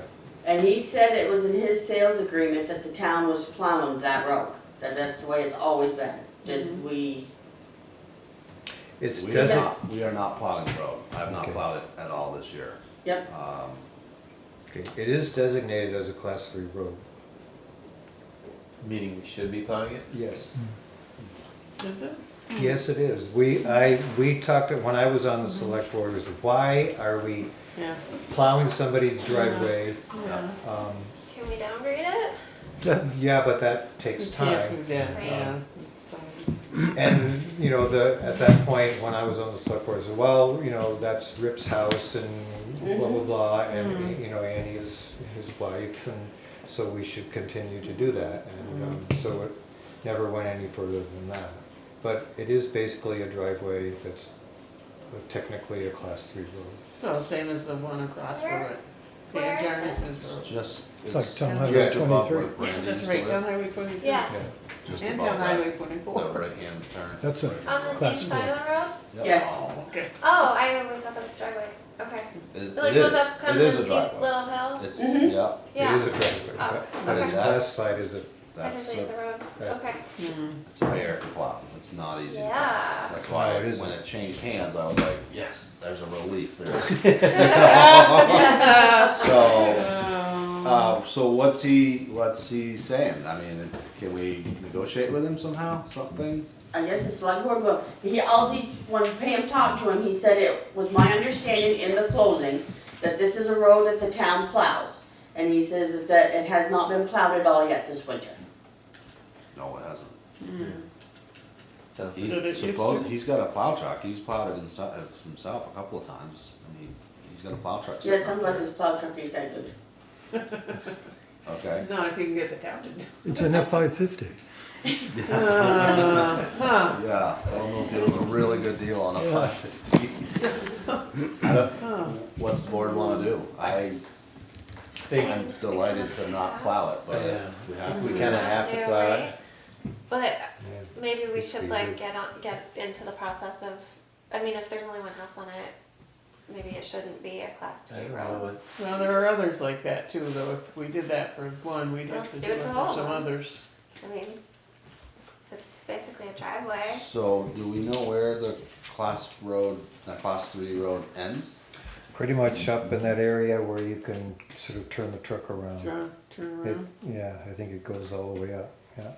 Okay. Definitely goes all the way up, but, Cause back in the day, it was going to go from that driveway and go over around and hook onto Flat Street. aha, Oh, okay, Huh, yeah. Flat Street is above. Alfie, there. are Yeah. there other roads that are similar to that you currently do plow that are class 3 but only service like one house? Oh, gosh, yeah. Oh, really? Okay. Town Highway 23.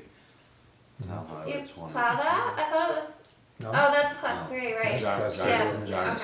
Jarnis's, Quarry Road, there's 3 houses on. We go up Yeah. there. I mean, we have to do that, but there's, Yeah. And North Road, I mean, that's North Road. that's a weird, I mean, it's class 3 down and it just And it ends turns to in the class middle of 4. nowhere, Yeah, and it there's does. no houses there's there. no houses except for one that just got built. Oh, that's up right, at the with the top. little camp, yeah. But, Oh, right. yeah, so that's, and that's a mile, easily a mile, maybe a little more. I guess this is a Really? Like worse class 3? question Where's the that I road just at? asked. North Road is North like Road. at the top of the road. Goes out to East Long Pond. Cabot Road, take a left. Yeah. Top of the hill. unfortunately, I think we have to plow it Right. as a class 3. Too bad we don't Class have a copy 4, of we it. don't have to, Use right? your laptop with them. You don't have a copy of the County map, do you? I know that's a class 3 road, Diana. That became, that Yeah, was a no, I select would- board discussion many I would times. definitely trust Michael's judgment on that one, but. So I agree with you, Chris. I wish I could say no, For the water. If it's but, class 3, then we have to. Huh? you know, This one was for the water. and I think that, Unless maybe he's willing to make a deal and Let's doesn't make a deal. really why want. would you? Maybe he likes the highway. I wouldn't. No. Town's gonna play my driveway, great. Yeah. And sand it. And sand it, yeah, I mean, it Yeah. has to be sanded. It's steep. It's steep, and it's a bear to get up there. Mhm. You know, cause you can't get a run on it, and right at the top, you've got this knoll, And then you gotta turn around and once then you you get up gotta there. turn around, so you gotta plow a big enough area so you can turn around in it. Which, you know, with the 550, again, with the 550 repair, that would be a piece of cake. Yeah. Does it technically go all the way through to Flat Street? Like, could you just get a No, straight shot not through? anymore, No. no. Oh, Or if it ever did, I don't know, but. yeah. What's the truck sitting at the town office for sale? That's the 4900. Oh, and you can't take pieces off of that to put on the 550? No, different make, model. It'd be an interesting looking truck, right? That'd be fun. Yeah. Yeah, Mad Well, Max. I bet Peter could do that, actually.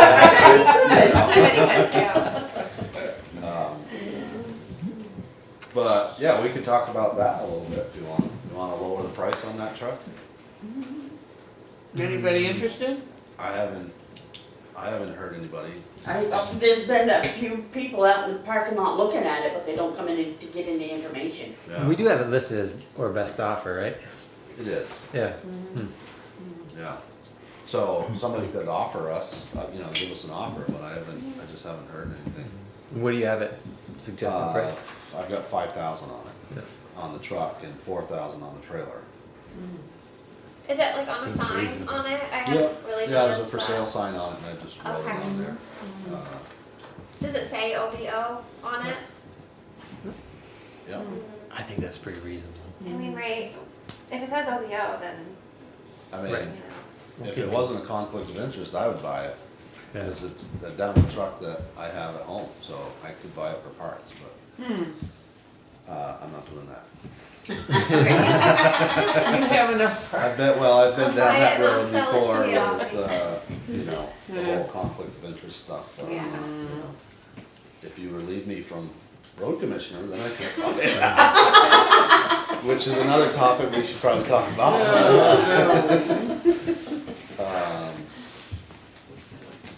Do you have a question, Steve? Well, comments. I believe that we need to plow our roads. If we have a duty to plow the class 3, we need to plow them, all of them, because to us or the greater town, you might say it's just one house, but that's could be their whole world. I know, I wouldn't want to be out there stranded. And if we stop plowing for one house, then should we stop plowing for 2? I think we're all neighbors, and if someone is owed a plow from the town, we just need to do it. Keep everyone safe, keep everyone getting in and out of their homes. Yeah, that's the only classified class 3 road that goes to one home. All the other class 3 roads, I think. How about Dan Jarvis? Well, that's true, yeah. Well, there was 2 homes, sort of. George Ray was trying to live up there, but changed his mind. So anyway. But yeah, that's another. Yeah, I mean, all that I think is something that we should be looking at too. I mean, some of our class 3 roads are class 4 condition. And to put our, these 10-wheel dump trucks up in them, it's sometimes a challenge. So I think if we're gonna continue to plow them, we should be building them up. Okay. Widening them out, making them it easier for us to get those trucks up into. Yeah. And there are a number of class 4 roads that, we aren't obligated to plow, but they do just serve, they're like a driveway also. And when I was on the select board, we briefly talked about reclassifying a number of roads and just realized the can of worms that we're opening up, and none of us, we're all too timid to get in the middle of arguments about all of that. Yeah. Well, that could be an endless Yeah. conversation. Yeah. Endless Roads are litigation. complicated. So the low pro, is that what you would use for that? Is that what you use to go up the Quarry Road? Yes, Cabot Road? yes.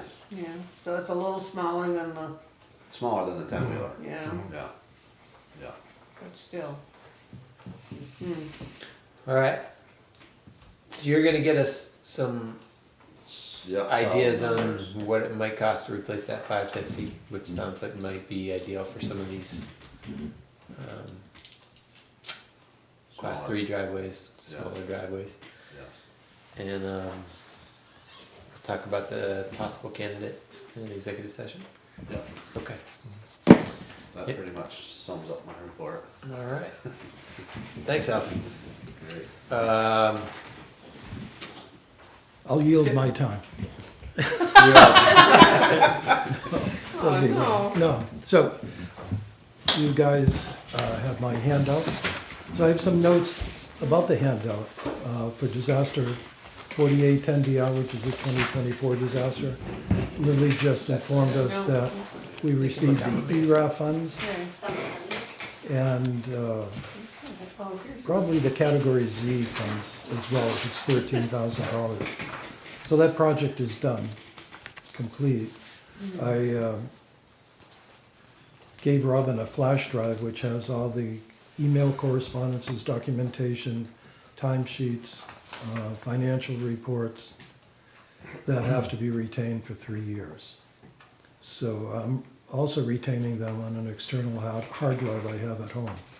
So, but we have to keep them for 3 years. And on, if you go on the grants portal, it says that the project is complete too. So that confirms that we should have no more correspondence or financial reports for that 2024 disaster. So that's a good thing.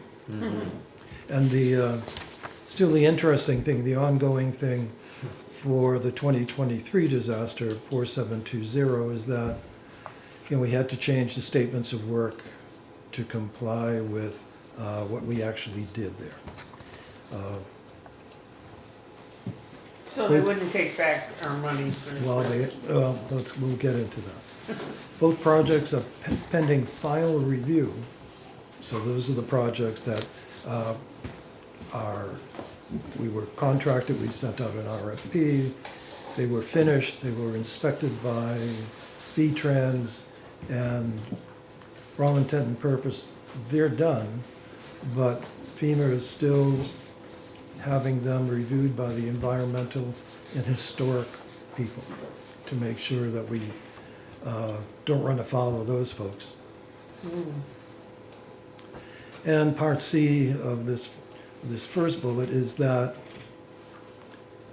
FEMA, according to the state, will need to pull back funds, in other words, deobligate funds. So what I put underneath part C is that we should be prepared for this deobligation. We should really start to prepare that. And in doing that, I sent everyone a deobligation primer via email, and this was something that was posted by the Florida Department of Counties. And it gives you a free primer on the protocols you have to go through to, what would you want to call it, appeal? Yeah. And there are several ways to appeal this. So if worse comes to worse and they come after us and we don't agree with the amount of money they want from us, then we can go through the appeal process. And the appeal process could take years, according to this, at least 6 months. So I don't know if I can stand all that excitement for 6 months. But anyway. Question, in that primer, it said, when I read through it, it said you can appeal twice. Yes, oh yeah, there are, Okay. yeah. If there are different places to appeal to as well. You can appeal to the state, and if the state says no, then you can appeal directly to FEMA. And But the state has the responsibility now, right? well, let me step back. The state took over all these projects from FEMA District 1, which is in Boston. They sent out an email, the state sent out an email in January saying that don't deal with FEMA anymore, deal with us. And they assigned a contractor that the state hired who has some FEMA expertise. So I think I had one correspondence with that person, and that was it. So in essence, the state took over FEMA's responsibilities. So I think that led to some confusion regarding the projects, the statements of work, because I didn't hear really from anyone representing the state, FEMA, until all of a sudden the sky was falling and you guys didn't follow the scopes of work, so we need some money back. Right. You know. So that being said, you know, we should prepare for the worst and, you know, kind of hope for the best. So next steps. Review and sign the amended project completion and certification report. They have not generated that document, and that'll show the actual cost to repair, you know, the bridges on Town Highway 23 and 24. Lindley and I continue to work to reconcile the mitigation fund. My estimation is that there should be about $422,000 remaining in that account. And then strategize with you folks, you know, don't return the excess obligated funds. We sent a letter stating that on December 15th. We sent a letter to the state saying that we want to continue using these excess funds for mitigation projects. And to that extent, we put several mitigation projects on hold just because of the issue of deobligation of the funds. So that letter was sent out on the 15th, and I haven't heard anything back from the state on that. I thought Kim Kanareki immediately responded to that. Is that not true? Well, she responded to it, but she really didn't respond to it. She responded saying that, yeah, you can use excess funds, but these are not the way the excess funds should be used. And she was going to send me a document on that. She's not responded to that. Okay. There's no document. The So is that document, the one where she explained that the difference, that if we had done the project the first way and there was excess fund, that would be a different kind of excess funds than when we did the project a cheaper way? well, Anyways. well, excess funds that we received were based on the DeWolf Yeah. estimate. Okay? Right. So we did something better. We went out, got the H&H studies, promulgated RFPs, hired an engineer, and what we did is we installed culverts that are much better, or I should say more useful and more hazard-proof than replacing a bridge with a bridge. You know, so we built it better, yet we're being penalized for building it better and not following the initial probable cost to repair the bridges. And even though FEMA, the CRC, Consolidated Resource Center in Puerto Rico, who costs all these things out, were aware of the change in the scope of work, I think back in March of 2024, or 2025, no, 2024. And then March, July, October, you know, several emails saying, you know, this is what it's going to be like. Even emails from our engineers saying that it's going to be, you know, this galvanized structure, blah, blah, blah, blah, blah. They knew all that, and this is rehashing ancient history, I know. But they did know all of that. And they did not change the scope of work. Right. So the onus on the town of Woodbury should not have been to change the scope of work arbitrarily. Because the CRC took that scope of work, or that change to the scope of work, they should have costed that out and brought back a different number. Right. So, and one of the reasons why both projects were obligated is that in order to have those projects extended, they were set to expire in January 2025. Okay, because 18 months from the time the disaster was declared, you have 18 months to permanently fix the issues. So that time frame was going to run out on, I think, January 24th of 2025. So we had to write for an extension, which we did in December of 2024, and the extension was granted because the projects were obligated. Okay, so, and then it started, scopes of work change and all that. So here we are, you know, with hopefully $400,000 in our mitigation fund. That's the remainder minus all the mitigation projects that we undertook and completed that they're aware of. Okay, that's the ancient history part. So we provided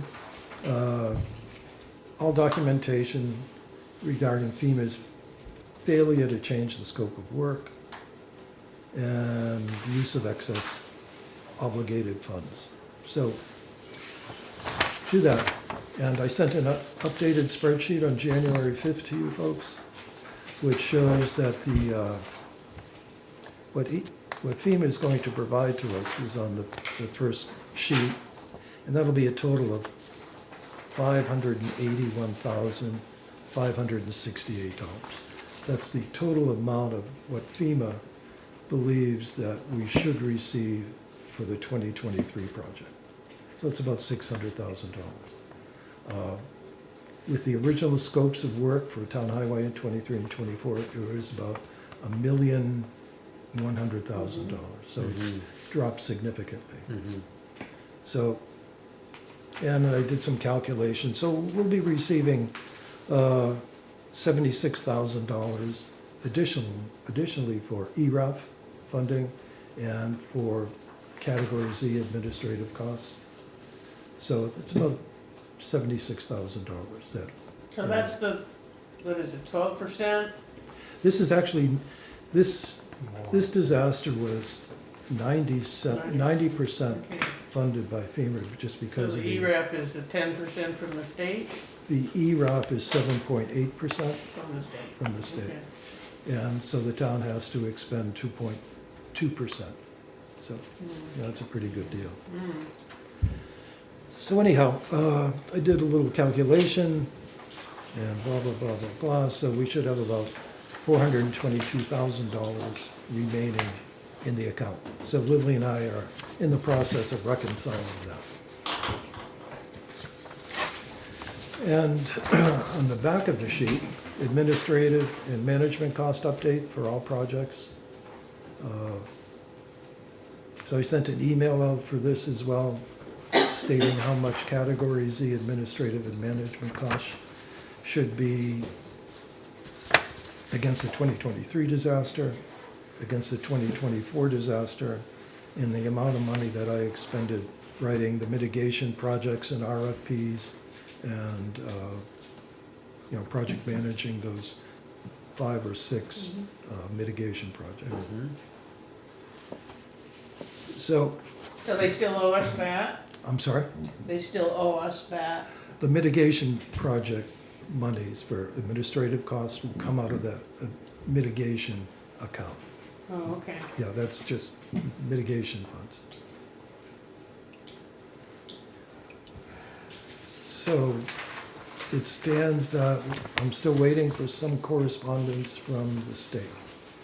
If you want me to be proactive and reach out to the state and say, okay, where does the deobligation stand? If you want me to bring that up to them, I can. It's like poking the bear? Yeah, I think I described that as poking the bear once. What's your recommendation? I'm sorry? What would your recommendation be? Well, I don't really like surprises. I'd like to just say, so what's going on? Okay. Do it. Because I have not heard from her since, I think, December 23rd. So my expectation would have been by now, with holidays and all that stuff, that there should be some, I don't know, decision being made somewhere, whether it's the state or FEMA, that they're gonna come after this money. Okay.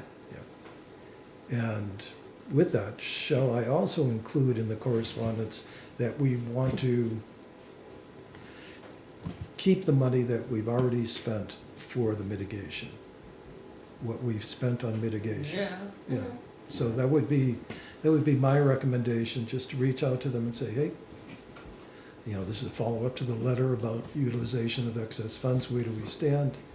And working with Lily, I'll be able to say, this is what's left of the mitigation funds, the excess mitigation funds. So if you want, I can do that, because I just want to get this behind all of us. Yeah, I think that makes sense. So the other option that we discussed at one point was reaching out to Washington and see if they would be interested in, giving us a little boost. It would be great if we could keep the whole thing, but if we can only keep the money we've already spent, that would be good. So I had started drafting a letter. I got a little too complicated, so I asked John Reed to help me, because he's a really good writer and a good thinker. And he, I guess, couldn't be here tonight, but. Yeah, John reached out to me. What? John Yeah, reached okay, out to yeah. me and asked, so what's going on? So I sent him an email back, just with a synopsis of where we are, how we got there, Yeah. and my recommendation, Uh-huh. which would be to reach out to the state and say, okay, we have this amount of money left over, which is this amount of money minus the mitigation funds that we've already spent on mitigation projects. And then you can have the remainder and leave us alone. But it would be really nice to be able to get those 2 more expensive culverts done with Well- their money. Yeah, I would, but, I mean, it doesn't hurt to ask. Well, well, yeah, you can ask. Hmm. I don't wanna ask. Hmm? I don't want to ask. You No. guys can, you guys, just let me know what you wanna do. Well, yeah. I'd go with your recommendation personally, Skip, that it seems fine to me if we give back the money that we have not yet spent. But as far as giving back money we've already spent on projects we were told we could do, Yeah,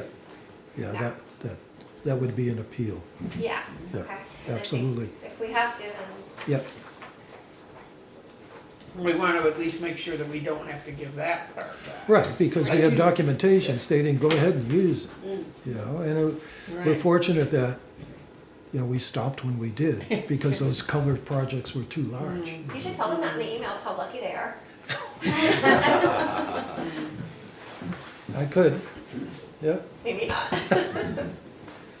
so, So at one point, you guys agreed that we should reach out to Washington. Do you I still think we, so? Yes. yeah, I Okay. think that both things can Okay. happen at the same time.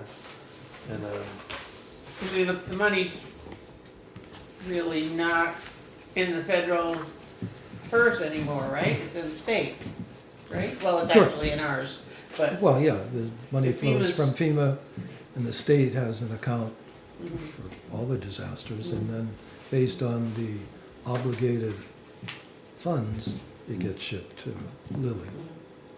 So it's in our accounts. So what they'll do is they'll send a letter, probably to me, or maybe to you guys, I don't know. That's why I wanna find out, you know, how are they gonna do it?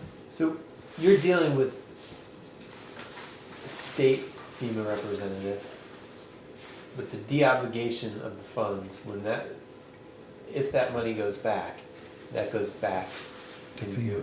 To FEMA, to the federal FEMA, yeah, Right. okay. You know, in this case, I wish I was dealing with FEMA, because I would know what they want.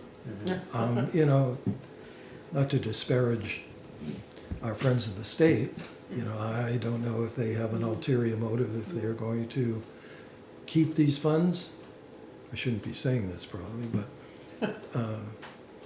you know, Well, if it's just going back to the federal government, I don't know. You would think the state would not care about that. well, interesting that, you know, with that correspondence from Kim Kanarecki, she said that the documents that the FEMA hazard mitigation officers sent us aren't the ones for mitigation. That's what she said in one of the emails. Mm. She said, I'm "These sorry, are-" say that again?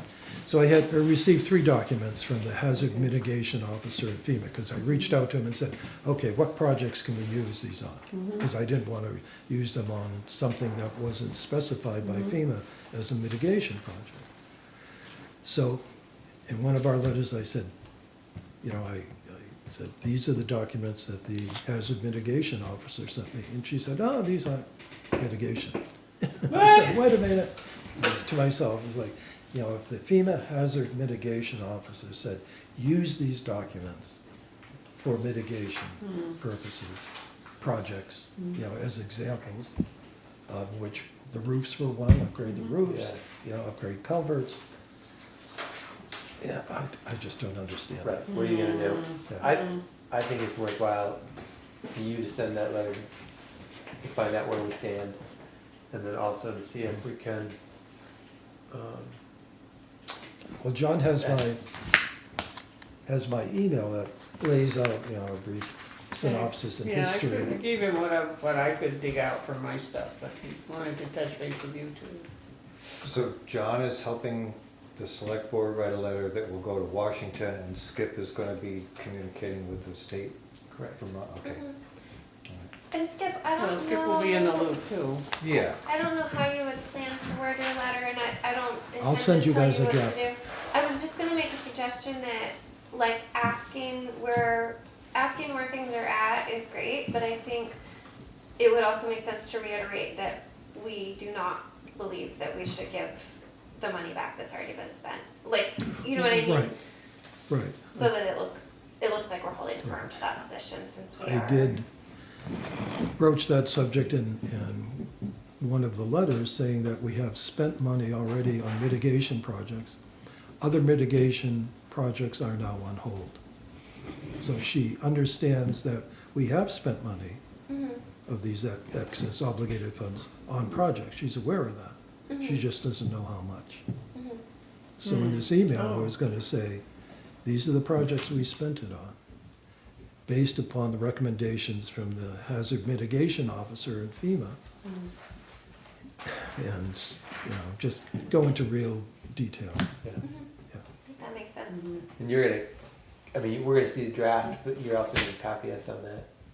Oh, I was gonna send it in a similar fashion as I sent the other letters. That we're all on there. Yeah. Because I think that carries much more weight than it would just come from me. Oh, yeah, we're so important. Well, you're elected select officials. boards- That's right, Yeah. I You know. represent the town. All 900 of us. Thanks. So look for that this week. Okay. Thank you, Skip. And if something should happen before that letter goes out, naturally, I'll let you guys know. Okay. Sorry you're dealing with this. Well, that's all right. With a headache. Yeah, It you're is. like this guy over here, you give us a date that you're gonna be done and it never happens. Well, it's not my fault, it's not your fault. I know, you're just two dedicated guys. Any questions? I think we covered it all. You gonna go home? All right, I think we, so, I think we could skip this next agenda item. We know we're gonna, Oh, wait, right. wait for John to hear what John says. And we can get into this, review of the final draft of the 2027 budget and hopefully adopt that budget this evening. Want to do the executive session first?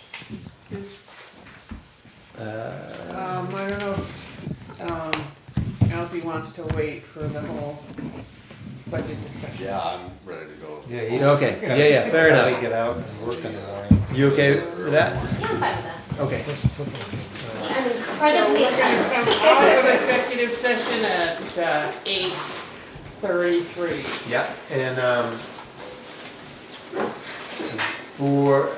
the board has instructed, Alfie to pursue a possible candidate for a part-time position, plowing snow at least through the winter. So that was Use the the, name, oh, we don't know We if it's don't gonna happen want yet, it. so let's wait till we know that it happens and then we can use names. All right, so thanks for taking that time out, and we'll move on to a review of the 2027 budget. I think Nicole woke me up a little bit. I bet. Okay, so you have I think so, yeah. new budget, And this. which isn't very new at all, but some updates. This looks similar to our, do you need one of these? Yeah, You do, I yeah. don't think I have, okay.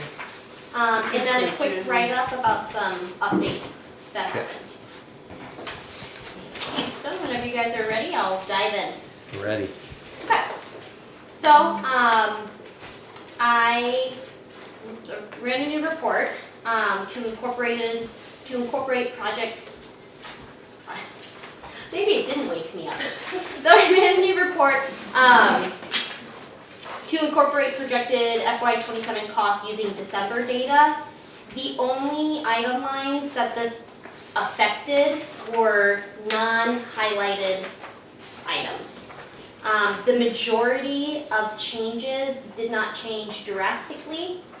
The only exception that did change drastically was the RB technology line.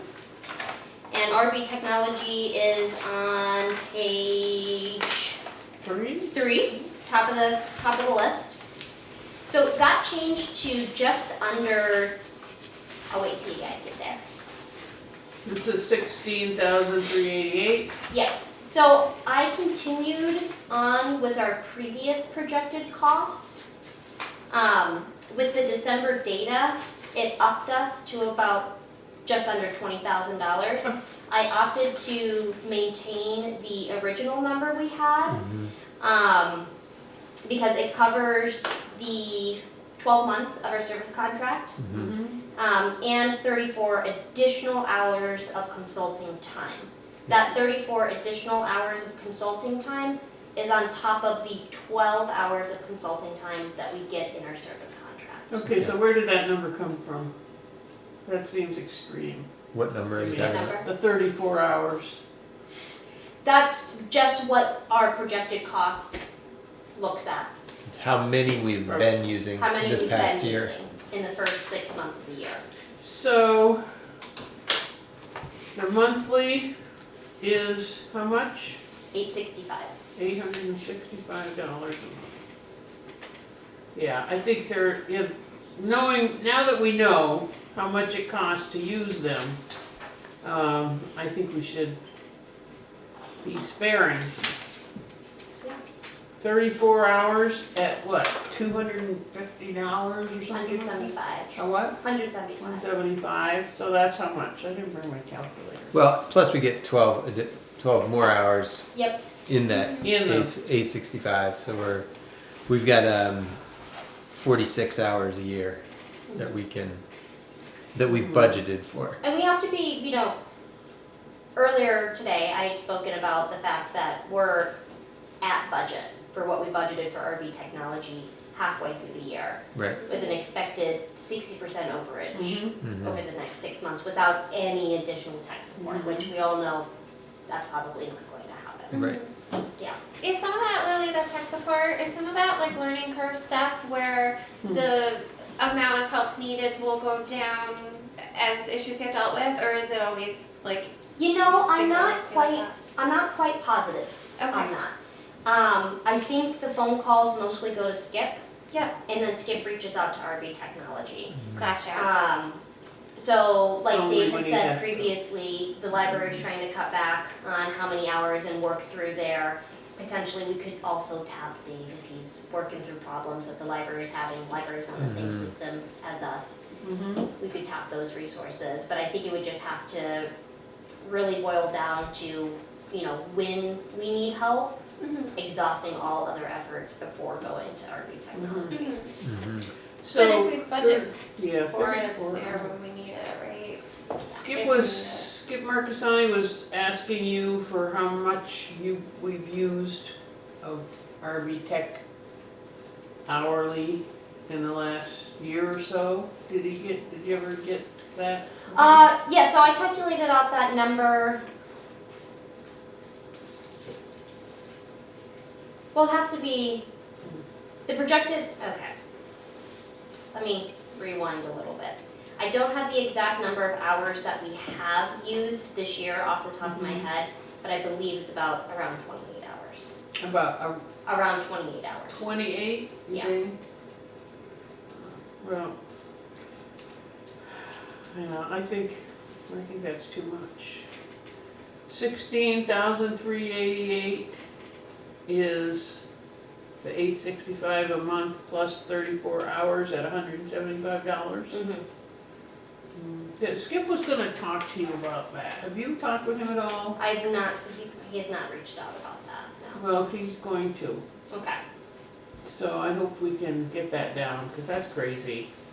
I mean, from a place where we relied on, I realize we've over-relied on the kindness of our residents who know this stuff. But still, to go to, wow. I mean, even to hire, somebody in the community instead of, relying on volunteer time, saying, hey, we'll give you this amount of money to help us with X, Y, and Z with these extra things. Right, if That our was really volunteers, cost-saving. who we've already got, we got Skip, we got Wayne, we got David, we got John Reed. So, we've got a lot of volunteers already. If we burn them out, yeah, we could possibly hire somebody for less than $175 an hour. And as far as the budget, because we're finalizing this tonight, I think, right, ideally, do we just budget assuming that's like sort of, maybe not worst case scenario, but that's a scenario we're hoping to avoid, but we still budget for it, and then hopefully we can avoid it.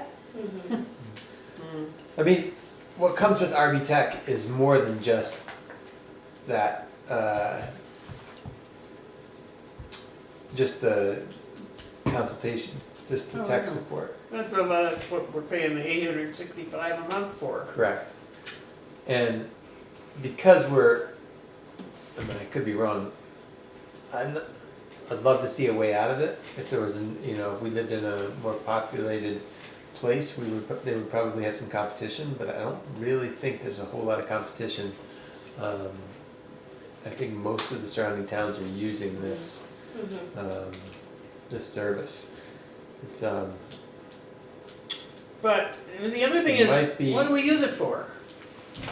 What do we use them for? We got our emails all set up. We've got all our stuff in place. And we're just paying them to like monitor and make sure that our protections are up to date. I don't know if we have to. They back up our systems. yeah. Yeah. It's, But I that's think, like all automatic. I think it's real. Yeah, that's what we get for the $865 a month. I mean, we could, only budget an extra additional 12 hours of service work. We get how much I'm sorry, again, We get 12 hours 12 hours year. of the year. So that's in 1 our hour a service month contract, for our $865. Okay. plus the additional behind the scenes work that they do, which, What? the additional behind the scenes work that they do, backing up systems, I'm assuming cybersecurity, Yeah, well, that's why we're that paying. background stuff is kind of a mystery. Yeah, but that's why we're paying the $865 a month. So, You were just suggesting instead of 34, like, what did you say, 20? You do 12, an additional 12 hours. Do you think that's realistic? I'm just curious, like, it doesn't, in my opinion, like, if it's not realistic, then You shouldn't I do it. we don't know. The 34 hours, is that for the town, or does that also have the library? That in does there? have the library included. Really? Oh, okay. Well, we better cut them off because I mean, we Because can they have remove they can't be $875. calling the, what? We can remove $875 from this line item. Okay. Because technically we're paying for it in our appropriation for them. Well, I'd like if you could talk with Skip about this, because this is just so much. And everything, Are you looking we're for? up to 25% increase already, that's outrageous. Are you looking for a recommendation from Skip about how many hours would Yeah. be? Right, Appropriate? yeah. Okay. Because these are contacts with RB Technology, so.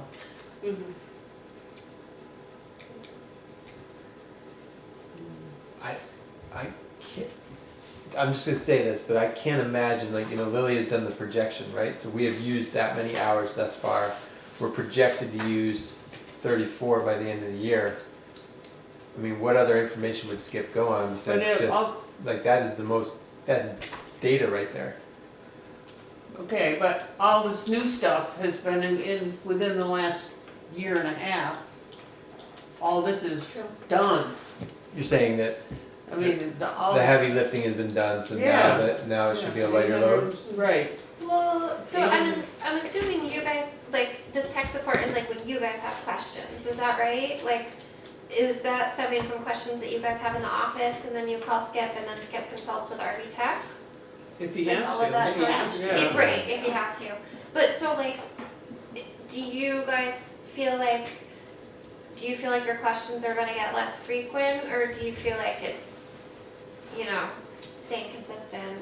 Yeah, but you don't call RB Tech, right? No. So, I mean, if it goes over, it goes over, but I think we're just That getting is to a the point. point where we're over budgeting for a lot of things, just to be safe, and we don't need to be safe. If we go over, we have to pay the bill anyways, so. I think, looking at a data standpoint, we need to look at what has happened with this item line this year and what happened with it last year. Both years With the what money? Both years for last year and this year, we were way over on this item line. Yeah. So it's been fairly consistent, both last year and the previous year, which we haven't budgeted enough for this item line. Granted, we could, it's a budget, right? These are all just estimates. If, you know, down the line, we're like, oh wow, we're really not using RB technology that much, we'll shave off $3,500 from what we set the tax rate on for next year. You know, these are estimates now. The big decision comes when, you know, we're really looking at what we need at the time of the tax rate. Or at least that's how I look at it. Makes sense. Well, that would be an opportunity to change things if we realize we've over budgeted or under budgeted. But still. So Diana, you're asking Lily to get some input from Skip on the RV tech. Yeah, would you do that? I mean, I know we probably wanna get a final number, but, I can do that. I think I'll give 34 them a call. hours is maybe 20. I mean, that only saves a few $1,000s, but still, it's, Well, and then in terms of approving the budget, which is fine, we just have to have another meeting soon. I would say, what's the date today? The The 12th, 12th. so within the next 8 days. Yeah. We would probably need to have that sent. Okay. Because we need to get it to the printer the 20th, I believe. yeah. All right, well, let's come back to this RB tech thing and then we'll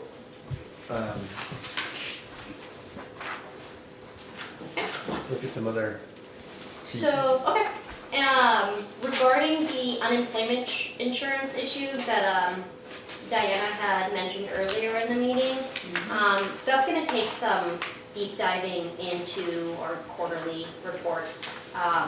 So what I did, I went ahead and I budgeted the $500 that we had budgeted last year instead of basing it off of what we're currently looking at for this year. This was under the highway, two? or was this under This was for, office?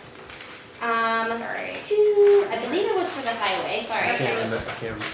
It must be because I see a different number in the office one, and that's the. Yeah. Unemployment, Yep. yep, 500 is under the highway, What which is page? page 5. So this one is $200 under the general fund. Okay. So, So right that's now, that's still unknown. yeah, Okay. so right now, Tom Beers does our quarterly reconciliations. That is a portion that I have not deep dived into, because Tom Pierce has been doing it for years and years. He does monthly reconciliation, right? He does the monthly reconciliation, but then he also does the quarterly payments Okay. for the state. Oh, okay. So my understanding, if we've done 500 in the past, looking at the specific numbers in NIMRIC, $500 seems like an appropriate number to put in it, even though our projected is not looking like that right now. Okay. Thank you. Workers' comp, is that doubling? Workers' comp. Yep, this is from the VLCT spreadsheet. So VLCT sends us numbers. We've got a spreadsheet that breaks it down between highway,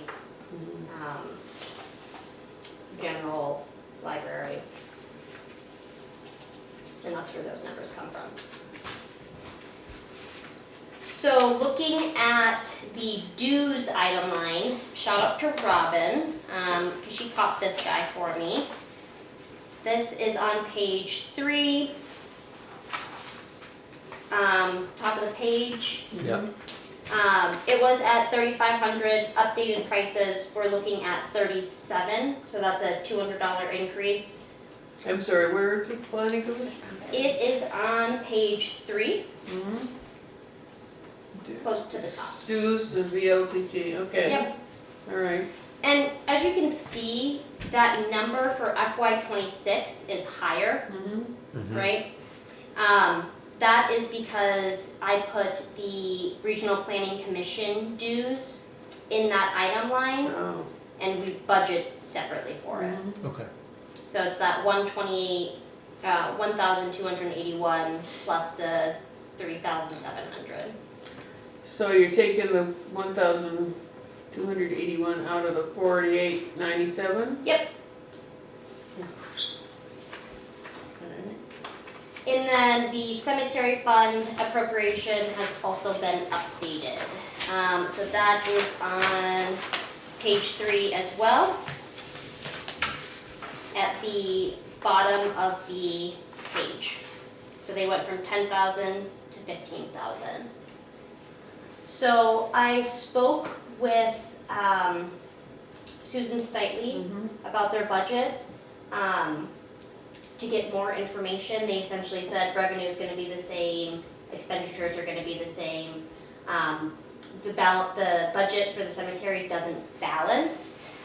I believe I included that. Yep, on page 8.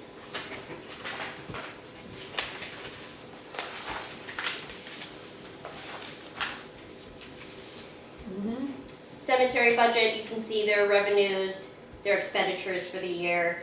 It doesn't balance, so that's increasing what our expected tax rate is going to be by $2,230. So I don't understand this revenue carryover, $19,000. Is that just because it's in a fund? Yep, because Set aside it's fund? currently, right now, it's their fund balance is at $30,000. Mm-hmm. So instead of asking for the entire cemetery budget in FY27, they're asking for a portion of the cemetery budget, and they're using some of that fund balance that they already have. That's what it's for. Gotcha, yeah. I mean, last year they got like $12,000 for the road, which I guess they didn't put in. Well, last year, they technically only got $10,000. This year, they've only gotten $10,000 from the town. Right, but they budgeted 12, so they must have been using some of their fund balance. They've got a healthy fund balance. Exactly. And I asked Susan why this $27,000 for outside services. And she didn't want to break it down, but she said there's the road. I don't know if they know how much, have any estimate of the road, but there's tree cutting and things like that. But that's just, people are gonna say, she didn't want to break it down, but if people see this 800% increase, they might, I don't know, is this stuff all gonna show up in the town report? Lily, can I just, for my own clarification for the cemetery fund, so fiscal year 2026, they asked for 10,000 because they were also using a portion of revenue that they had rolled over.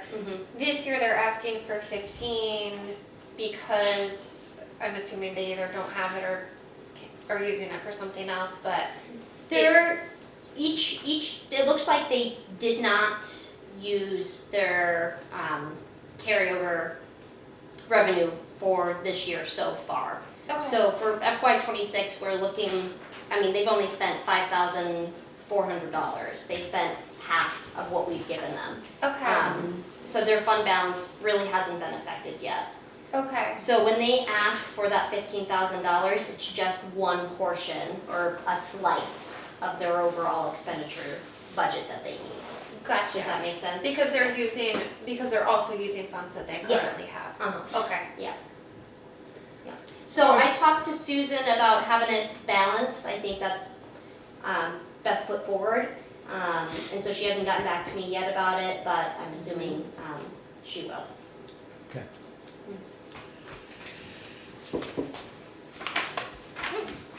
So, other questions? Yes. Back on page 3. Yep. What was the $7,000 for repaired maintenance on the town hall? Town office. Is there anything?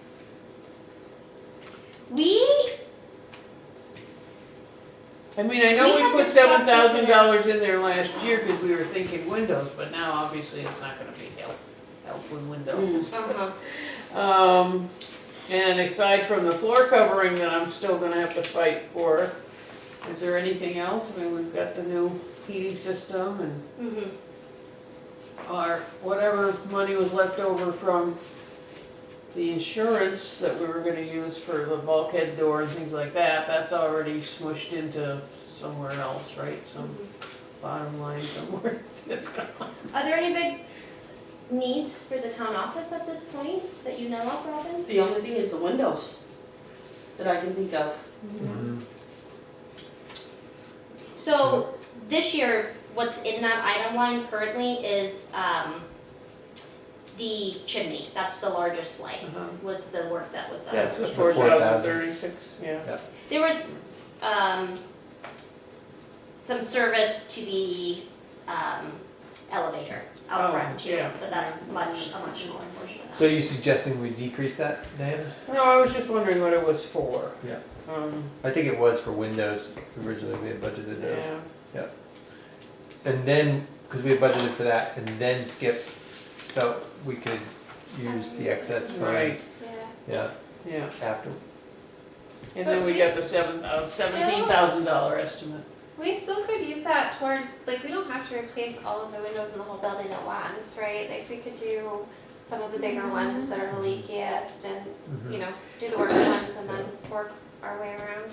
I don't think $7,000 would replace all the windows. No, Yeah. but maybe like 2. Yeah. I don't know. Yeah, but it'd be hard to not have them all done at the same time, so they look the same. Well, I mean, right. They all look the same now. I don't even know.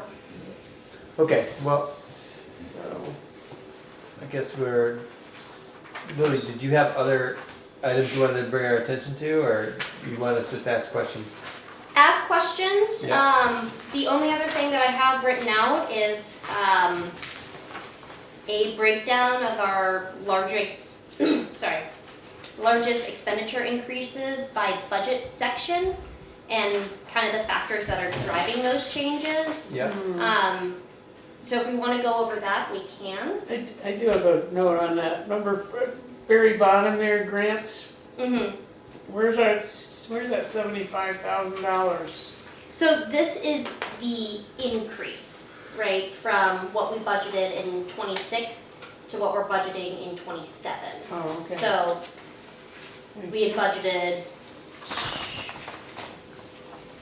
oh god, quick math, $40,000 Okay. for town matches last year. Yeah. Thank you, that's super helpful. So the 75,000 is in there somewhere. Yes, it is under, right now, before we do the item line changes or the name changes, right? It's on,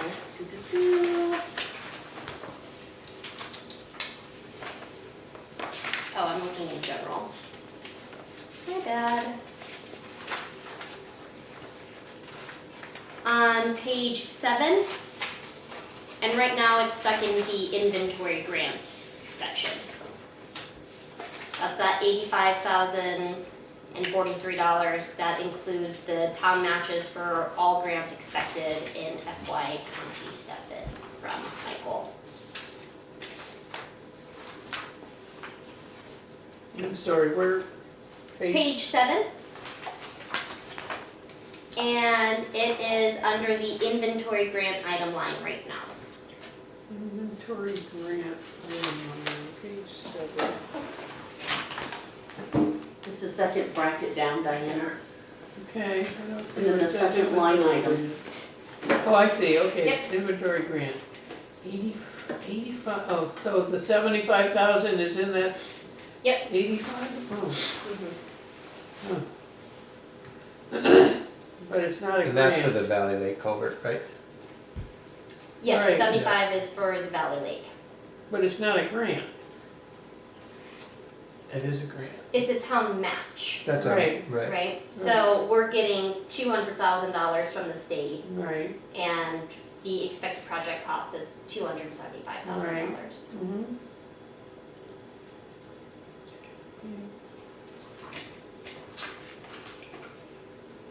I don't understand what that inventory grant ever was anyway. Okay. So Lily, can you help me find and see and understand the bottom line? Like what are, Yes. Woo. what Just are, throw this cup around first. So I didn't print it off because I was nervous that we were gonna be looking at changes again. yeah, But bottom line, we're looking at the tax revenue needed for FY 2027,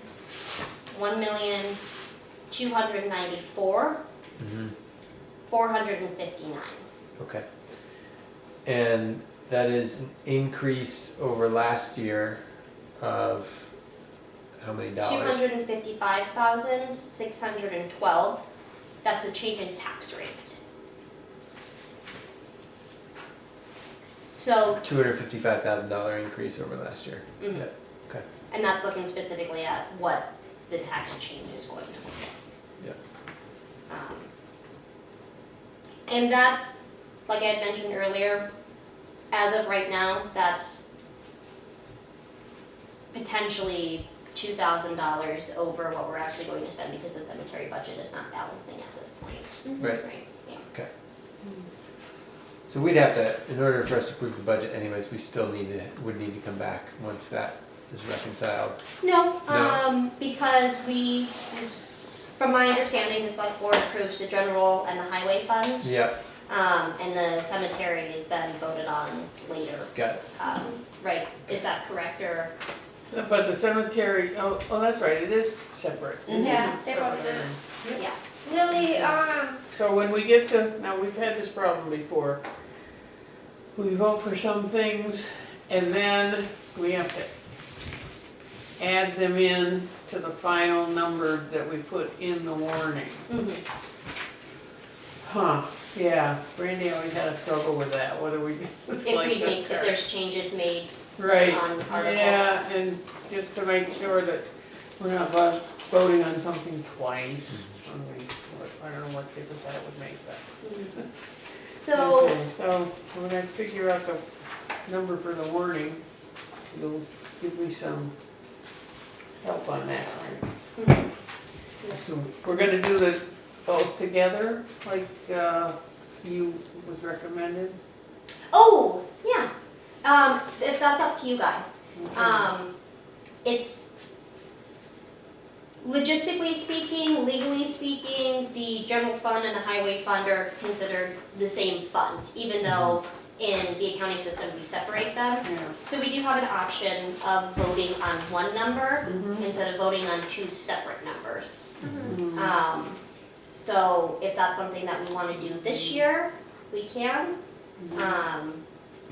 Just an option to watch. Did you hear anything about that when you went to that, whatever? Yeah, the training from The Vermont training, League of yeah. Cities and Towns, that's right. It can be voted on in one Lump sum. budget number or broken up into general expenditures and then highway. Traditionally, we break it down, you know, But into we were two told that votes. we had to do that at one point, and now they're giving us another option. I would personally be hesitant to change it, especially because we are looking at a tax increase. I feel like it might look like we're trying to be shady. I kinda like to behind have them something. both. Mhm. Like, I would just, I feel like, keep it the way it is, and Yeah. it doesn't look like we're trying to. I mean, people Hide look the at the number. highway budget, they, not so critically as the rest of it, because people like to have their roads plowed, you know? So, you think we should stick with the two? I would at Sure. least for this Okay. year. Lily, I had a question too earlier. So as far as whether or not we can approve this budget now or versus later, without you having yet done your deep dive into the unemployment insurance thing, Mhm. does our approval have to, are we sort of like pending that information? I would say keep it at 500. It's what we've normally budgeted for. It Okay. seems to have worked for us. Let me before anything else, let me just pull it up really quick and we can look at the, Probably. what we've done in previous years, what we've actually spent in previous years. Oh, of course, we did it the wrong way. So we budgeted 500 last year. Mhm. Yeah. So we're just level funding that. Yeah. Yeah.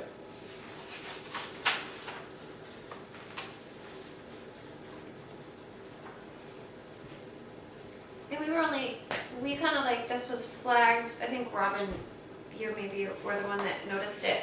Was that just because we have the one in there in what we spent in 2026? Is that kind of the thing that like made us question it? Yeah.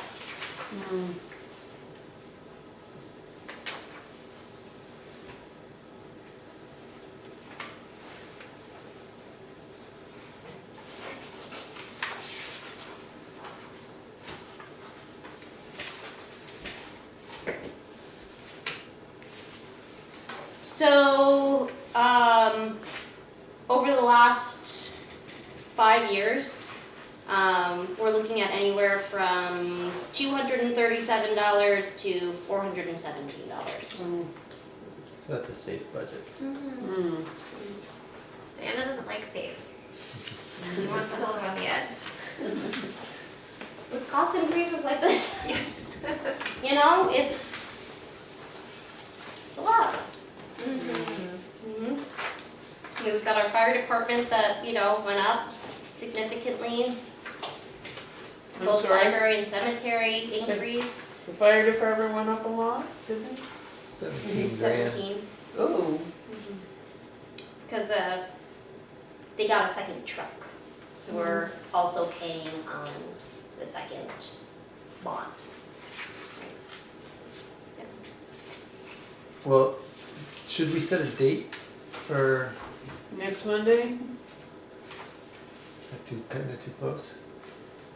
I have to have a calendar in front of me.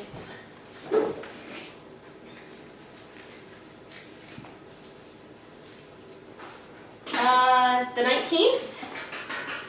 I would say that that's probably okay. It is a holiday.